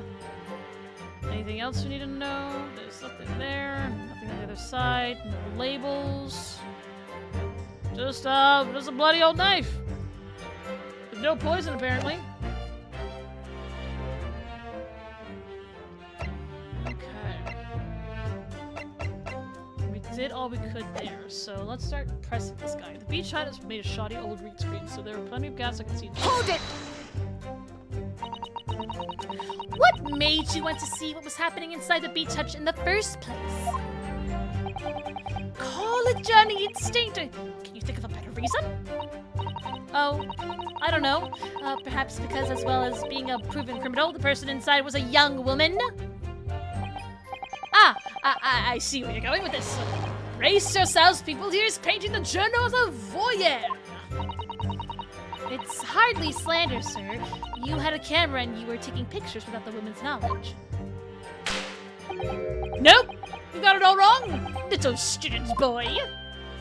Sorry? To my mind, all that was inside the hut was a scoop. Nothing more, nothing less. Scoops know no gender, man or woman, it's all news. That's not even venomism. It's basic journalism. If only the courtroom was as indiscriminate. Right, so that's all buttoned up. Can we move on? Tell the court then, witness, what sight befell your eyes when you looked inside the hut. A sight that vindicated my journey instincts, that's what. When I pulled back the reeds, I could see it all as clear as day. So the Englishwoman was sitting on a stool. The student girl came in and started arguing with her. Okay. Hold it! So you actually saw Mimbambi-san entering the hut? Yep. And she was raging like my journal spirit. And the argument you mentioned, what was that about exactly? You stole it, I didn't steal it. You know, that kind of thing. Talking about the poison, I suppose. The student girl walked right up to the Englishwoman and really started laying into her. I mean, if she laid into her anymore, there would have been a... I'm sorry. What? Are you what? Huh? Okay. Okay. Sure. Okay, sure. Okay, sure, minimal. Sure, minimum. Sure. Yep. I'm not gonna ask any further questions. No further questions now, Your Excellency. Let's move on to the next statement that he said, please.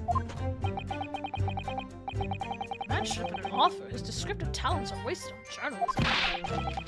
But the student's rantings fell on deaf ears like a Japanese person listening to English for the first time. He really ought to work on his similes first, though, to be honest. Hey, point is, that woman in the dock was mightily angry. And her temper finally got the better of her, it seems. Dear me. Which was the climactic moment that I caught on film.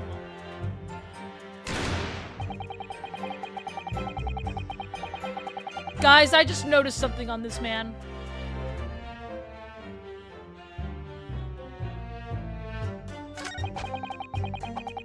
I just noticed something on this man. The ink spot, yes, but look at this. We saw that already. We saw that on the pen. The pen has that same symbol. Okay. am jotting that down as something to remember for later. Seconds later, the girl pulled out a knife, throwing the Englishwoman to the floor as she stabbed her in the back. Hold it! Do you swear before this court that you actually saw the precise moment when the stabbing took place? Ha! The precise moment? I didn't just see that. I saw the whole hellish scene play out from start to finish. I have here a simple plan of the beach hunt. Perhaps you could use it to explain to the court exactly what you witnessed. Oh? Right you are. It's all here in my memo pad. When I first peered into the hut, I'm sure that the Englishwoman was on this stool at the back of the hut here. Yes, the accused's own testimony confirmed that.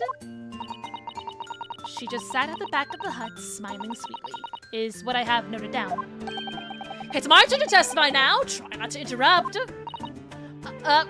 Okay. Then the next moment, as I was watching, the evil student girl entered the hut. After a while, the pair of them ended up in the middle of the hut, arguing furiously. The Englishwoman went for the student, but the girl dodged out of the way. In a flash, plunged the knife into her adversary's back as the two passed each other.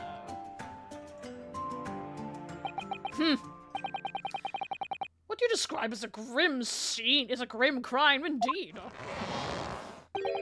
Never sugarcoat the truth. That's what Menememoism says. Cool, glad we have that. By the way, Menememo-san, whilst you were watching that terrible scene unfold before your eyes through the gap in the screen, did it not occur to you to try to prevent the tragedy rather than capture it on film? Journos had to be observers. We can't get involved. That's our raison d'être. It's sad how true that is. So you didn't converse with Miss Brett at all? Obviously not. An observer always remains on the outside looking in. And that's something to be proud of, is it? Your Excellency, if I may. Yes, Professor?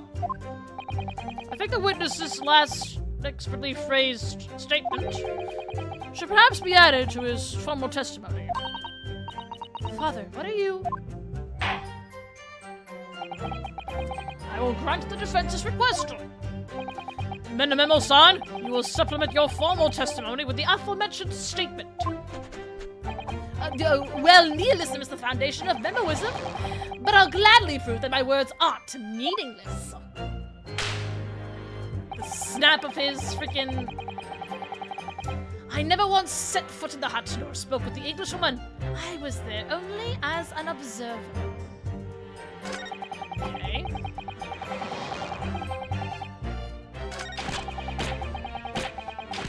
Flash, I whipped out my camera right. This was the one.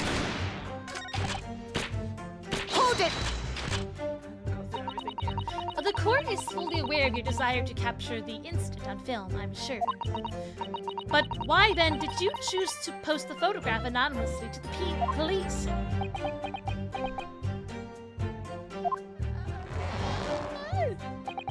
I'm afraid I don't understand a word that's coming out of your mouth. I'm asking why, as a journalist, you decided not to make a story out of the incident. Yeah? Think of me as a sculptor who makes art out of the sordid private details of other people's lives. But I never discuss my own Personal principle? I mean, that's basic in Menememoism. It's not something to boast about. No doubt your burning desire to see the truth exposed and justice done was what motivated you. That's it! That's brilliant! My burning desire to see something or other exposed. There has to be a good reason why he didn't think to write an article about what he saw, though. By your own admission, you were outside the hut. How then did you manage to take the photograph? Ah, yes, that. I'm glad you asked. The screen is a quick lens to the perfect shot. Hold it! But the two women inside didn't notice? Ha! Obviously not. If they had, where would I be right now? In jail, that's where. Which you'd think would make you reflect on what you were doing. No, a journal's job is to collect Little snippets of life as unobtrusively as possible. leave nothing but footprints, take nothing but photos. Yes, that's spot on. Did he just make that up? Why does the man keep licking his pencil too? The point is, the witness risks life and limb to obtain this photograph. And this photograph reveals the whole truth. There is nothing more to be said. No, he's too busy right now. He can't say anything. Okay, so I never once set foot in the hut, nor spoke with the Englishwoman. I was there only as an observer. Hold it! Really? You didn't set foot inside the hut at all? Are you quite sure about that? I think you may have the wrong impression of me. We're talking about a murder scene here. My nerves are stretched to breaking point already. Oh, I see. You were scared? Maybe I did have the wrong impression of you, yes. It was all I could do to stifle a scream and hold my hands steady enough to snap the shot. You really should have summoned help before thinking of your camera. Menomemoism and humanism don't always agree. And most of the time in those instances, menomemoism comes out on top.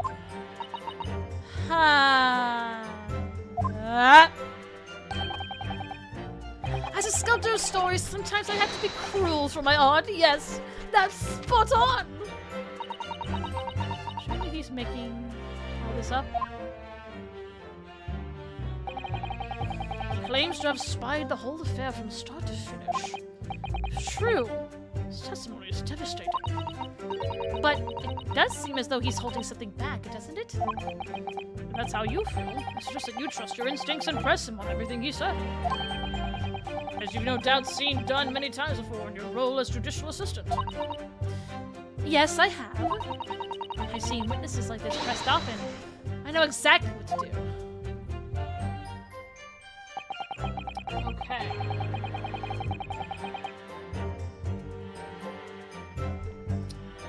So, let's take a look at this.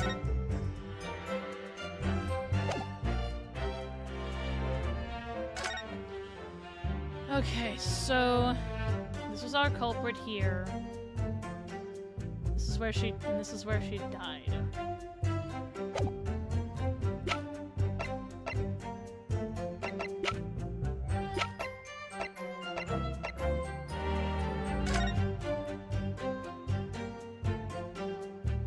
Okay.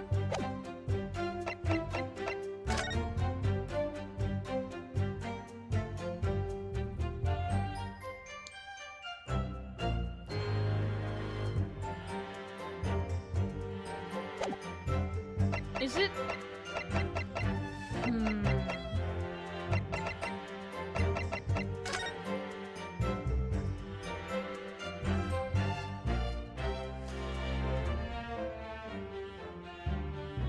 Is it me or...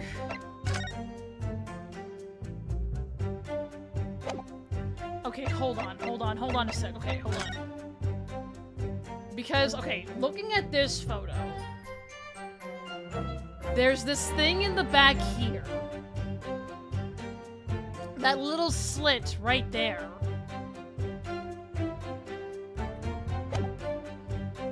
And then I'm trying to see because this looks like it was taken from an angle.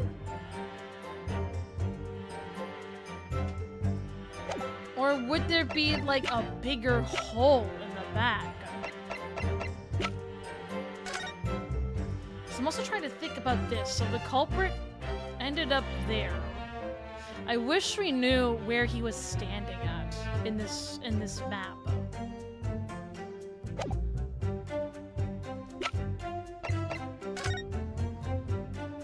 Because, again, like, this looks like it's taken at an angle. The way that we're able to see, you know, the victim's face. And here, because it looks like it should, it looks like his photo was taken over here. It doesn't feel like it was taken where this slit was.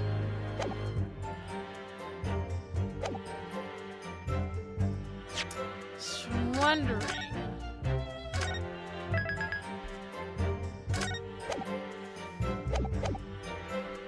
There's shoddy old read screen, so there are plenty of gaps I can see inside through.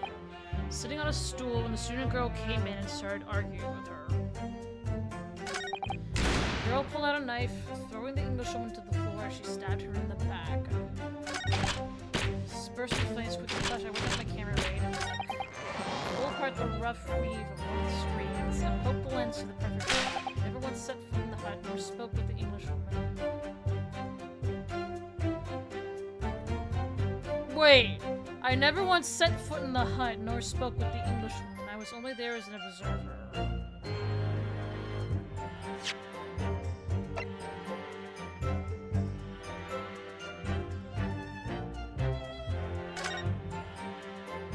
These footprints. Like, my guess could be it was maybe Ray. Those are Ray's footprints.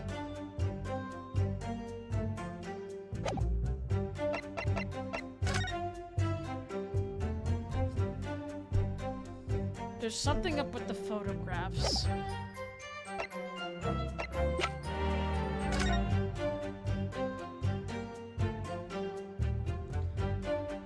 Because, again, and then it also just feels like there's some kind of inconsistency here, since the culprit is back there.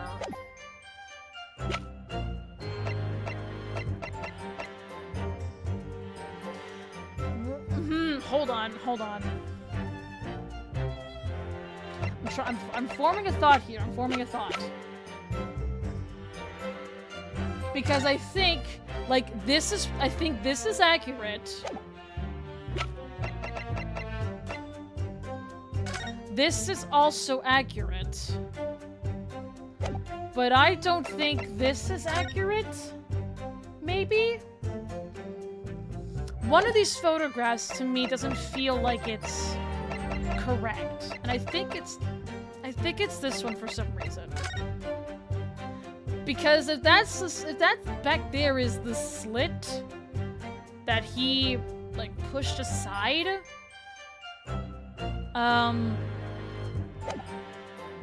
then how comes this looks different?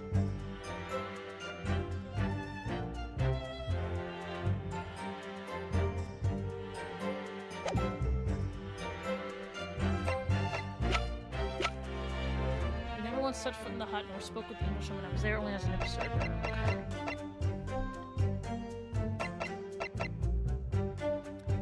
Things to the stabbings and the victim's back is clearly visible. I might go for this one. Because also, let me see. Can we see her other hand? No, we can't see her hand. Okay.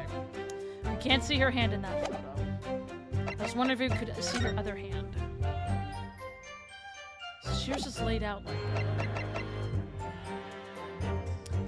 I never once set foot in the hut nor spoke with the Englishwoman. I was there only as an observer. Alright, we're gonna try. I'm gonna trial and error this to see if I got it. Objection! Okay, it's not that. It's not that.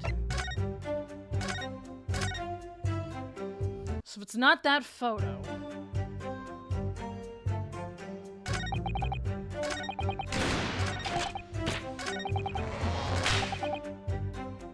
Then maybe it is his photo.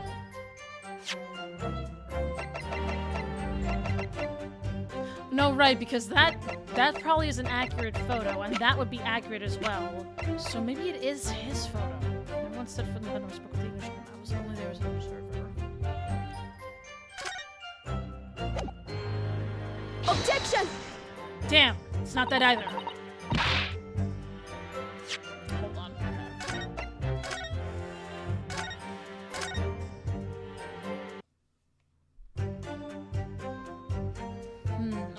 shoddy screen, so there are plenty of gaps I can see inside through. Wait.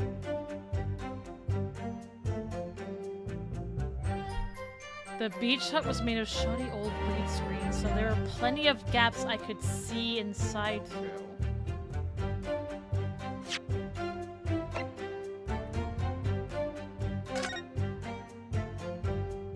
Wait, what if it's this? What if it's this one instead? Because none of the it doesn't look that way in this photograph. So there are plenty of gaps I can see inside. And considering there's that little sliver back there. Objection! God damn it, okay. Alright, hold on. Alright, so it's not that.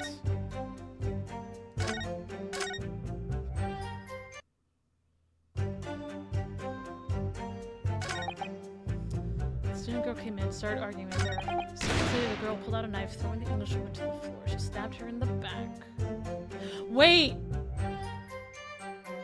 No, I know what it is! I know what it is!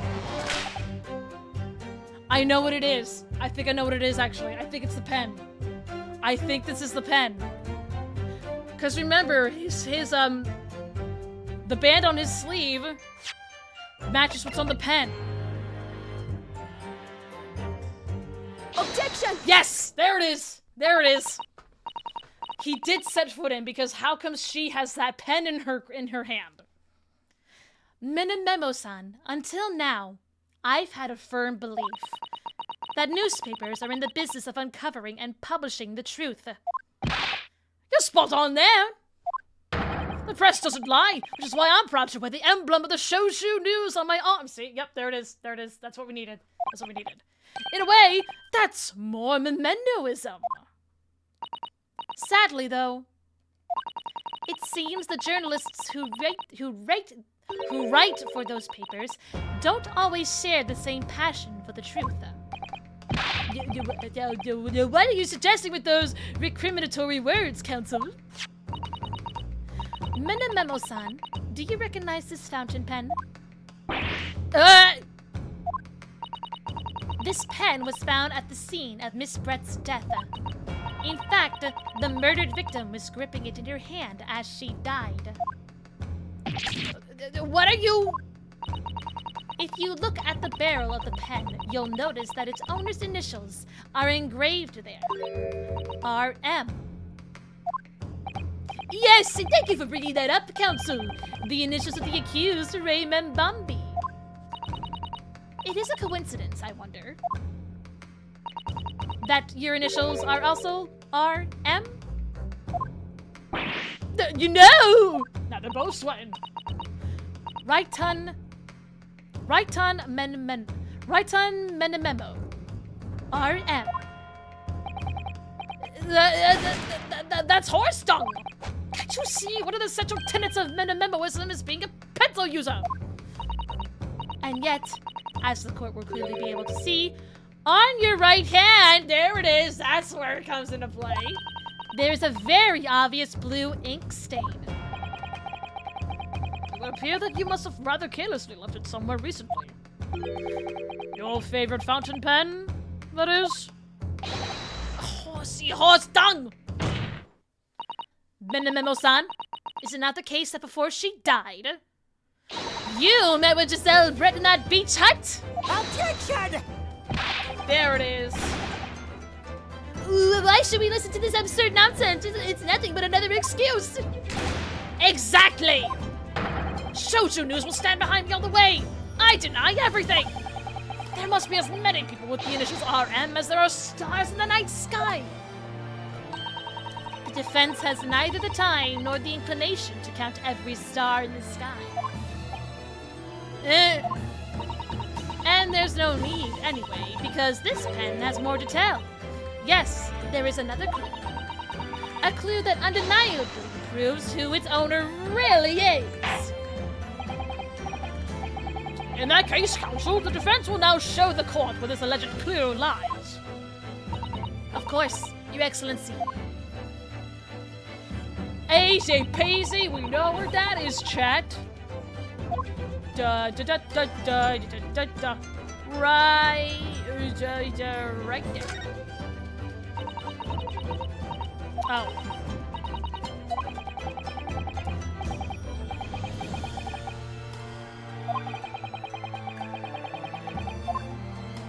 Okay. Oh, yeah. Got it! As well as the initials, there is also an emblem on this fountain pen. An emblem that you will, of course, recognize. Minamemo-san.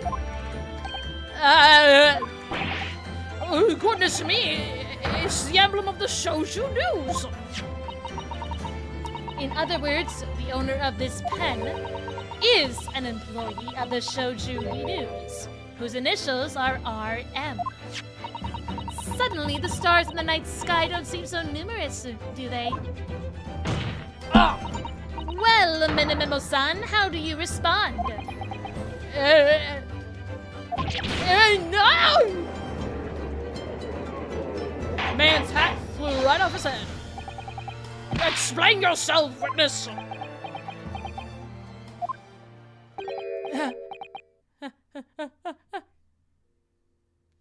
It's not time for a breakdown just yet, chat. So, this is how the mighty Supreme Court works, is it? Using coercive tactics to have well-meaning citizens reveal harmless secrets. I've used nothing but honest tactics. Alright then, fine.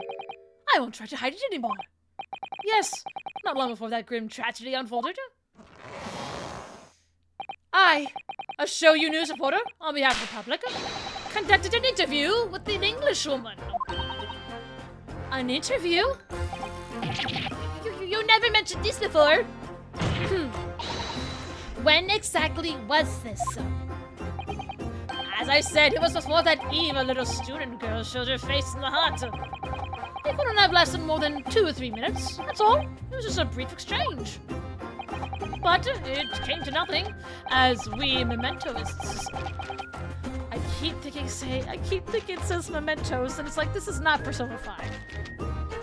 And as we mementoists say, that people don't pay their dues for unworthy news. However insignificant you deem it to be, this court cannot overlook the meeting between yourself and the victim. You will testify now under oath about the precise nature of this meeting and what transpired. Yeah, you got it. Yes, all right, but on one condition. Condition? In all good conscience, I couldn't speak out alone about this. You need to call back the earlier witness, Soseki Natsume-san. Soseki-san? Oh yes, according to my notes here, that man has a secret of his own. And brace yourselves, because it's not a harmless one. It's big.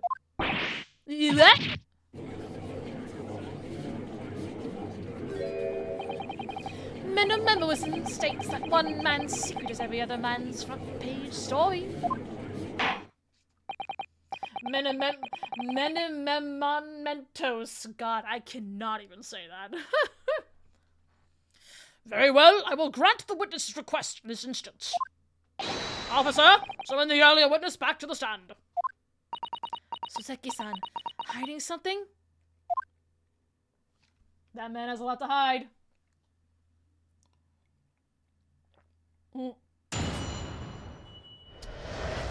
The witness's secrets. I asked the Englishwoman for an interview, but she declined. So I left the hut without making a fuss. Then, watching secretly from outside, I saw the woman being stabbed and the other witnesses come running. The detective realized that the victim still had a pulse, so he went off to fetch help. That's when this writer man here asked the woman a very significant question. But he didn't say anything about that in his testimony, which is why Menememoism demands I reveal it now. So what do you say? You mean to say the victim regained consciousness? Well, Well, and when she did, you decided to ask her a question? Yeah, that's true. Yes.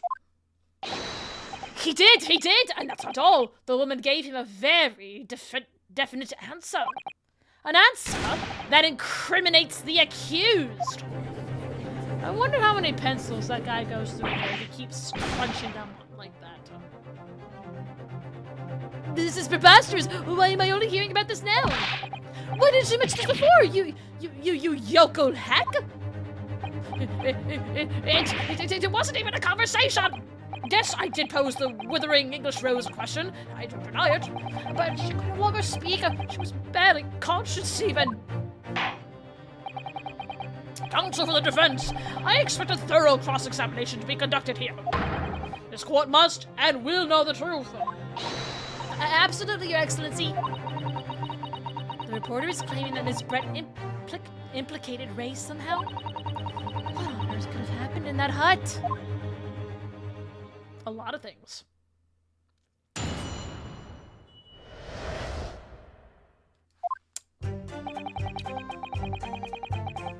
We left the hut without making a fuss. Okay, once again, we're gonna press F. Hold it!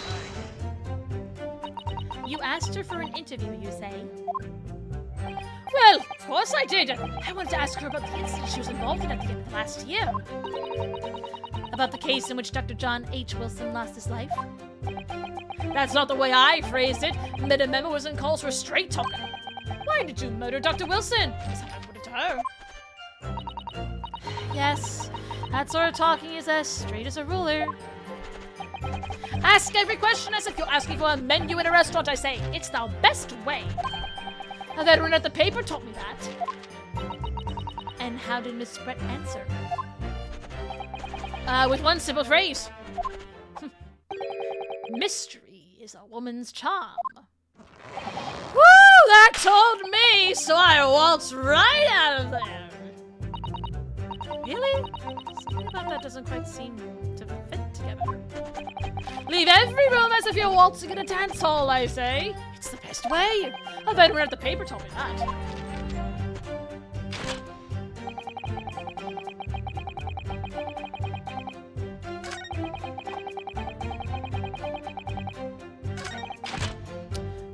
Supplementing stat, and the other witnesses come running. Let's press. Hold it!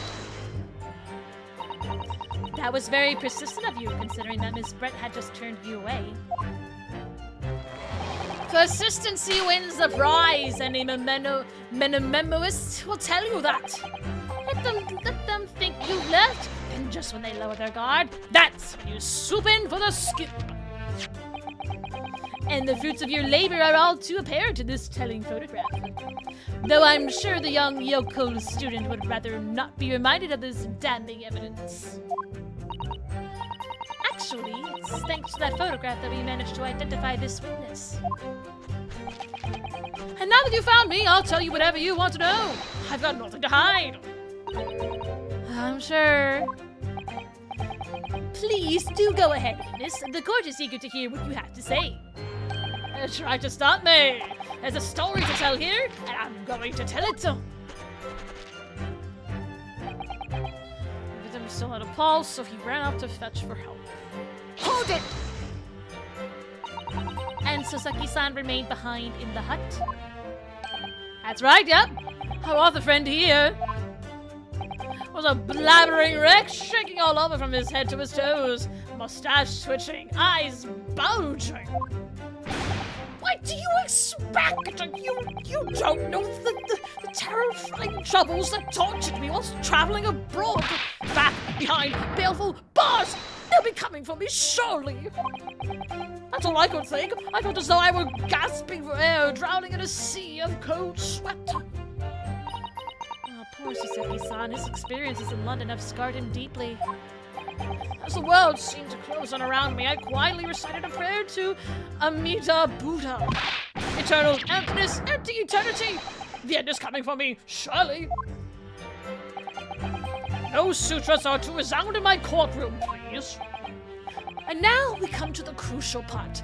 That's when it happened. very significant question. So what was it?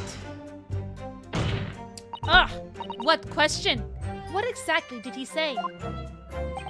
yeah, now, you should hear that from the horse's mouth, I think. Don't you, Mr. Riderman? Meanwhile, again, this man is about to go into a breakdown. Ah! Out with it, you yokel hack! What did you say to her? What did you say to the dying Englishwoman? Soseki? Well, in truth, I've been catching crabs at the water's edge and building castles in the sand, you see. Oh, so that was you made the sand castle. Well, the seaside is a place to be at leisure, I suppose. Even for a grown man. But then all of a sudden, from that little beach hut, a young girl's panic-stricken cries for help pierced the air. Ray. I ran up the beach to see what was happening. To find the defendant leaning over the collapsed victim. As soon as Inspector Hosonaga saw Miss Brett on the ground, he sprinted out to get help. And then just a moment later, I heard a faint moan. A moan from the dead Englishwoman. I nearly jumped out of my skin! Ugh! But what did you ask her, Soseki-san? I asked her, who did this to you? Don't protract this any longer. How did the woman respond? She didn't. She said nothing in response. But...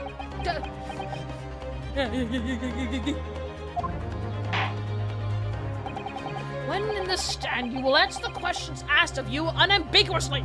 Now, without evasion or reticence, I demand that you amend your testimony. Okay, I will. I will!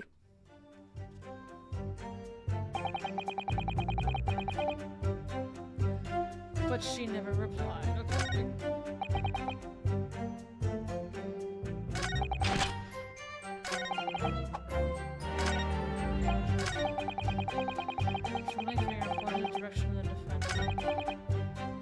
I asked her who did this to you, but she never replied. Hold it! He does move like a muppet. So you tried to find out who the culprit was?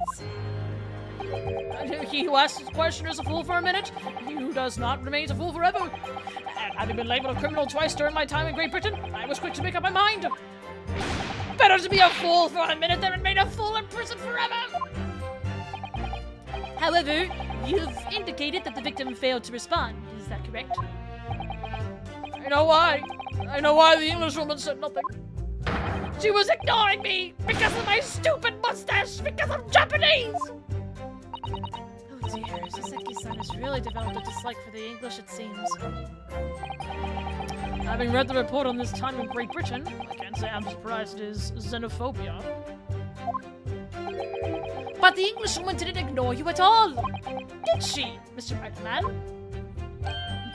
Well, yes. Alright, she did respond in a manner of speaking, I suppose. With a trembling finger pointed. Hold it! Miss Brett pointed a finger at the defendant? Soseki-san, is that really true? It's not easy to stand here and say this, but when we first entered the beach hut, the Englishwoman was sprawled on the floor before us, with the student girl standing on the far side of her. And when I asked, who did this to you? The Englishwoman summoned her last ounce of strength to point a trembling finger at the back of the hut. Which was, can't be denied, in the direction of the student girl who stands accused today.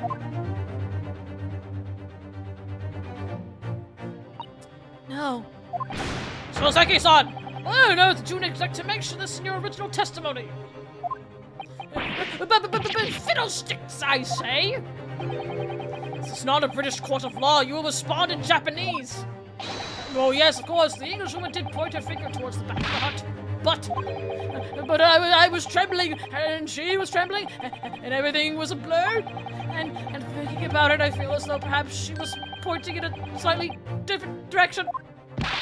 Actually, no, not slightly, in a very different direction to where the student girl was standing. Just somewhere at the back of the hut, where nobody was standing at all. You mean that your memory of events and the direction in which the victim was pointing are both unclear? Yes, that's it. Unclear. I'm very, very. Objection! Your Excellency, surely this proves the matter beyond all reasonable doubt. Yes, the woman may barely have been conscious, and yes, perhaps her finger wavered slightly. But there can be no doubt that this was an attempt by the victim to confirm the identity of her assailant. Why? Because as the court can see, there was no one other than the accused in the direction the victim was pointing. It is now abundantly clear that no one besides the accused could possibly have committed this crime. I am inclined to agree. In the absence of any credible argument to the contrary, I believe we can now conclude this trial. No. No! The headlight's writing itself! Dashing lawyer's hopes dashed. 92 points across the whole page. We'll do an extra edition. This is a serious blow, Susato. Yeah, you see? Yeah, That's why I was so suspicious of that. And the footprints in the other photograph are in the front of her. There is nothing in the back. As we're able to identify the true culprit and substantiate our claim with evidence, the judge will give his ruling, and the trial will be over. But that's impossible, Father. We don't even know how the crime was committed yet. Possible, though the task may seem. We have... You know what? I think you're right. Hold on a second, because... if she was stabbed in the back and she was sitting on that stool, that slit is probably where the knife came from. To stab her right in the back. Yeah. We must think back over everything we've learned thus far. Somewhere in all those details, I'm confident we'll find the clue we need. Ray gave us her account of how events unfolded in the defendant's antechamber before the trial resumed. She told us what happened at the precise moment Miss Brett was killed. The Englishwoman was sitting at the back of the hut, listening to what I was saying. And then a moment later, she suddenly got to her feet. Before collapsing on the floor in front of me, with a knife in her back.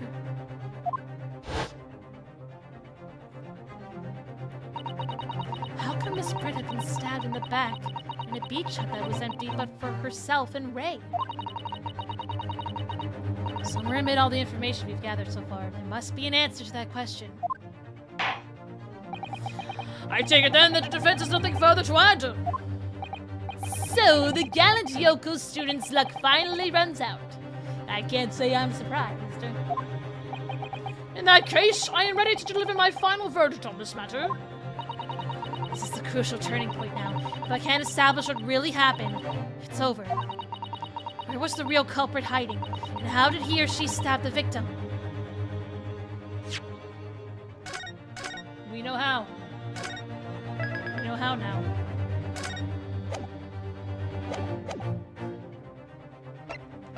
I know how. Objection! Blazing, you did it? God damn it. Because you wanted the sauce, didn't you? The poison is a sauce.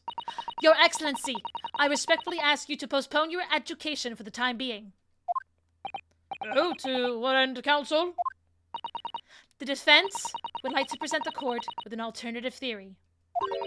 An alternative theory that can explain who the victim was actually trying to implicate with her dying gesture. Objection! An alternative theory? None exists. Objection!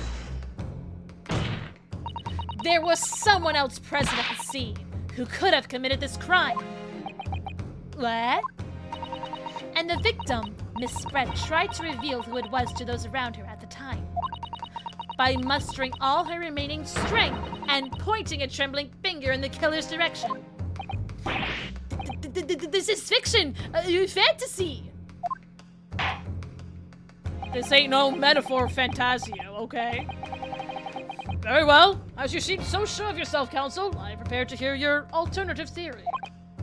So, young Ryotaro Naruhodo, Yes, Your Excellency. you will present your latest theory to the court by means of this plan. At the moment the victim was stabbed, where exactly are you proposing the culprit was concealed? Here. Take that! The true culprit was in this area here. There, Counsel? That's right, Your Excellency. I believe the culprit was hiding in the location I've indicated. Why? Oh, well, that's rather hard to say. Oh, did I blow it? Okay. Damn, okay, hold on. Was that not the area? So it's not behind? I suggest you begin to by considering who the victim was in the moments leading up to her death. Yeah. Did I not choose the right one? It probably is further behind the wall then. Okay, let me see.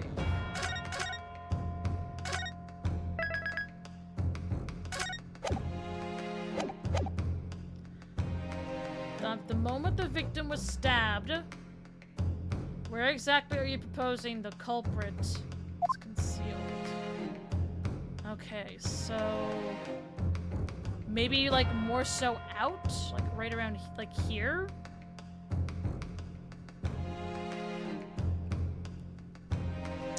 Because I think this has to be where he was.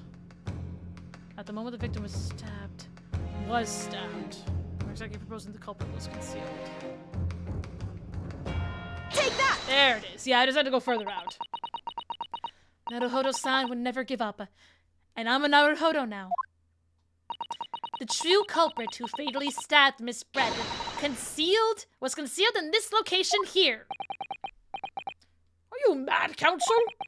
You're suggesting the culprit was outside the hut? What?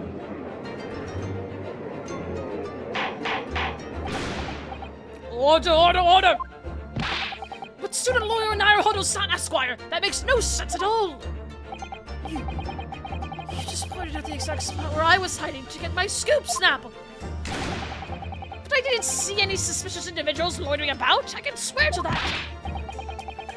Obviously, if the culprit had been outside the hut, there is no way that he or she could have stabbed the victim who was inside the hut. Actually, Prosecutor Ayuchi, there is a way. Huh? And, in point of fact, the defense can provide evidence strongly suggesting that it is precisely the way Miss Brett was killed. You're bluffing. You've got to be bluffing. The defense's assertion is clearly too fantastical for the court to comprehend.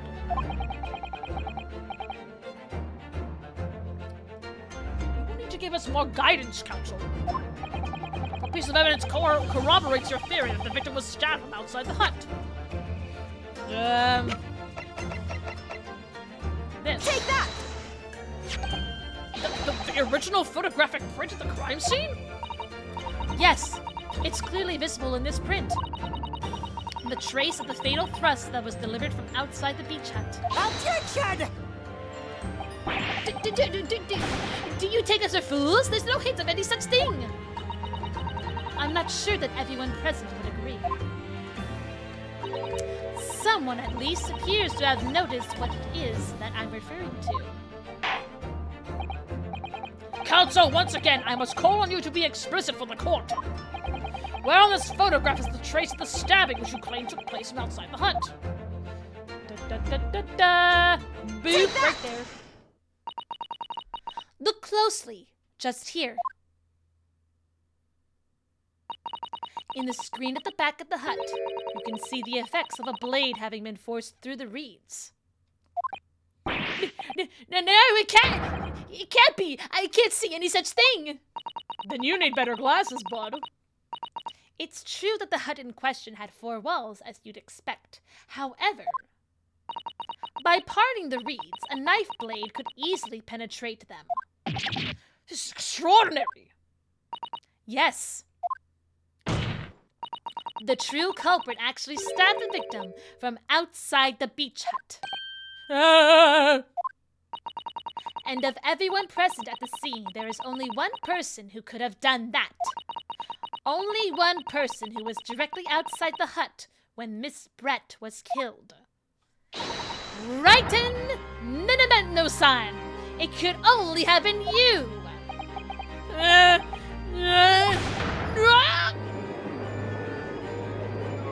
We're getting it now, chat. This is preposterous idea. These we almost speechless. Just look at the photograph again.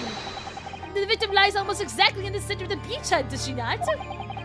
Are we to assume as part of this farcical scenario that the assailant was a knife thrower? Objection! No, of course not. We're not? If you recall the testimony of the defendant about the events just before the victim's death. Inside the beach hut, I confronted Miss Brett. She just sat on a stool at the back of the hut, smiling sweetly at me as if she knew she was untouchable. A stool? Have another look at the photograph. Stool! The slit in the reed screen would align perfectly with the back of a person who was sitting on that stool. My word! So in fact, the victim was Killed while sitting on that stool by a stab wound to her back delivered through the reed screen. Ah! Having been attacked, Miss Brett rose to her feet instinctively. But then, unable to speak, she collapsed on the floor in the middle of the hut. Before the defendant, Membami-san's appalled eyes. ha! And that, Your Excellency, is the truth of what happened on the beach that day. What do you have to say for yourself, Mr. Reporter Man? By your silence, Minamemo-san, I take it that you don't deny the charge. Hold on, boy's trying to think of something. You know he is. This is absurd!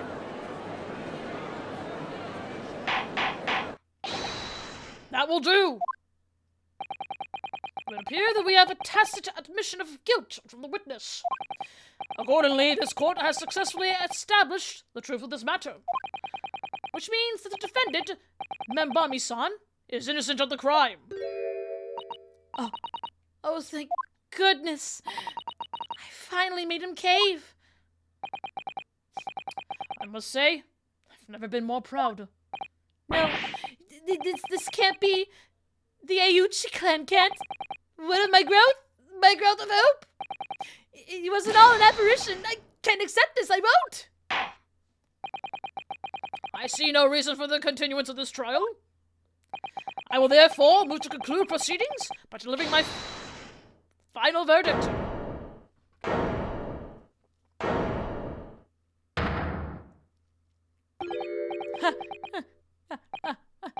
Well, this is all very convenient. Yeah, I knew. Yeah. We didn't have the big explosion yet, so this is how the highest court in our mighty empire delivers justice, is it? Suppressing well-meaning citizens' freedom to speak and branding them as criminals. But we've established that the victim was stabbed from outside the hut, through the reed screen walls. And no one but you was in place at the time to have his hand on the hilt of the blade. It's a perfectly logical deduction. So, your argument hinges on the location of whoever stabbed the Englishwoman, does it? Well, it seems a little irrelevant now. Irrelevant? Where she was stabbed? How she was stabbed? It doesn't matter. I mean, whether she was stabbed at all makes a difference, if you think about it. After all, this trial's already shown the whole thing hinges on something else. On what, my guy? What are you on about? What are you talking about? Brace yourselves, little man. I'm talking about the fact that everything's changed because of the dirt you dug up. What?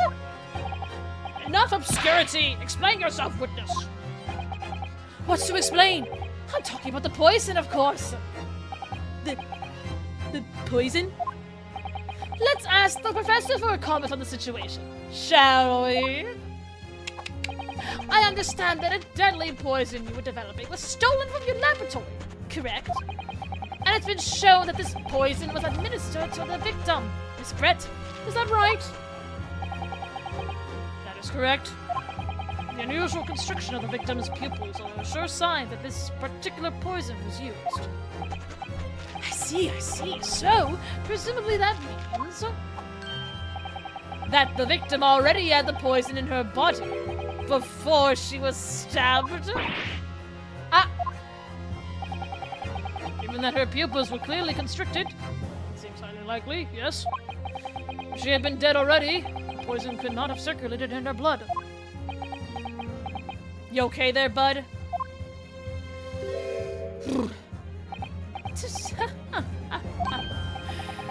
How refreshing to hear the argument of the metropolitan mind. Precisely! It matters not a jot who stabbed whom and who's back and with whose blade.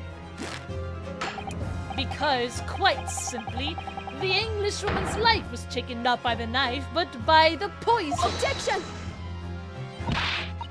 But that can be explained by the poison being on the blade, as I already... Objection! Forgotten already, have we, Yoko? During these very proceedings, the laboratory of the professor at your side assisted in proving that the blade of the weapon used to attack the victim had no trace of poison on it whatsoever. So let me get this down. The facts, as skillfully established by the defense in this trial, turn out to be a headline-making red herring. Is that about right? Well, Once again, attacked by words. Order! Where does this leave us? How, in that case, did the poison enter the victim's body? There is an undeniably obvious answer to that. The lady, most likely, imbibed it. You mean she drank it? Have another look at the photograph here. As you can see. Yeah, I figured that was going to come into play. Bottle of carbonated water in a glass have been knocked onto the sandy floor of the beach hut. The poison could have been slipped into either. So somebody made Miss Brett drink it. Well, what do you know? Look at those dashing eyes. This would make a great front page shot. Hey, why the bewitching stare? After all, I'm the last person you should be looking at. It would make no sense at all that I poisoned the woman, would it? I mean, that's been established already. Hold it! Established? What are you talking about? Don't tell me you've forgotten. That's a little hard to believe, given that the person who established it was you. Me? What on earth does he need? Oh, let me capture those wide eyes. This is the prime press fodder, this is. It would seem that this trial is not destined to end yet, after all. I hereby call upon the witness to give further testimony. That's great, that is. Let me get a shot of that magnificent beard, Your Excellency. You claim it to be impossible that you were the one responsible for administering the poison to the victim. You will explain to the court in your testimony the basis upon which you make such a claim. I'm a journo, and I'm a man. I never tried to run or hide from anything in my life. And I'm not about to start now, Cause that's Minimemoism. For a brief moment, I thought I illuminated the truth, but it slipped right back into obscurity again. Just where is this trial going to take us?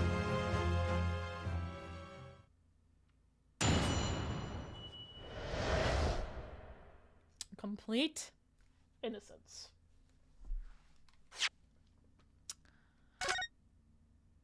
Sorry to leave y'all on a cliffhanger, but I will probably wrap things up here for the night now. Mainly because I definitely need to rest my voice. Doing all these voices takes a lot out on the throat, and I'm gonna need it for tomorrow for the things I'm going to do. But man, oh man, I've missed this. I have missed a good Ace Attorney game. I am very excited to see what's going to happen in this game. I'm so happy that we're kind of playing as Susato. I hope we get to play more as Susato in this game, because that would be really fun. I'm just glad I started this. I'm so happy I finally started this up again. I've been wanting to for a while, so I'm really glad. I'm glad for everybody who came out here tonight to support the stream in any way, shape, or form. Thank you guys for the chats. Thank you guys for being around, sticking around, having a good time. I'll probably just wrap things up from here. I'll leave you guys off to wherever you want to go, wherever you need to be. Next stream, hopefully next week before I leave for Christmas. And then it'll be going into the new year, or close to the new year. I might do some streaming in the few days that I have leading up to the new year. Not too sure yet. But thank you guys once again for coming along to stream. I hope you guys enjoyed yourselves. I'm gonna go get some water and probably suck on a cough drop, because I know my throat needs the rest. I can feel it very much. So thank you guys. Have a good night. Have a good rest of your weekend, and I'll see y'all later.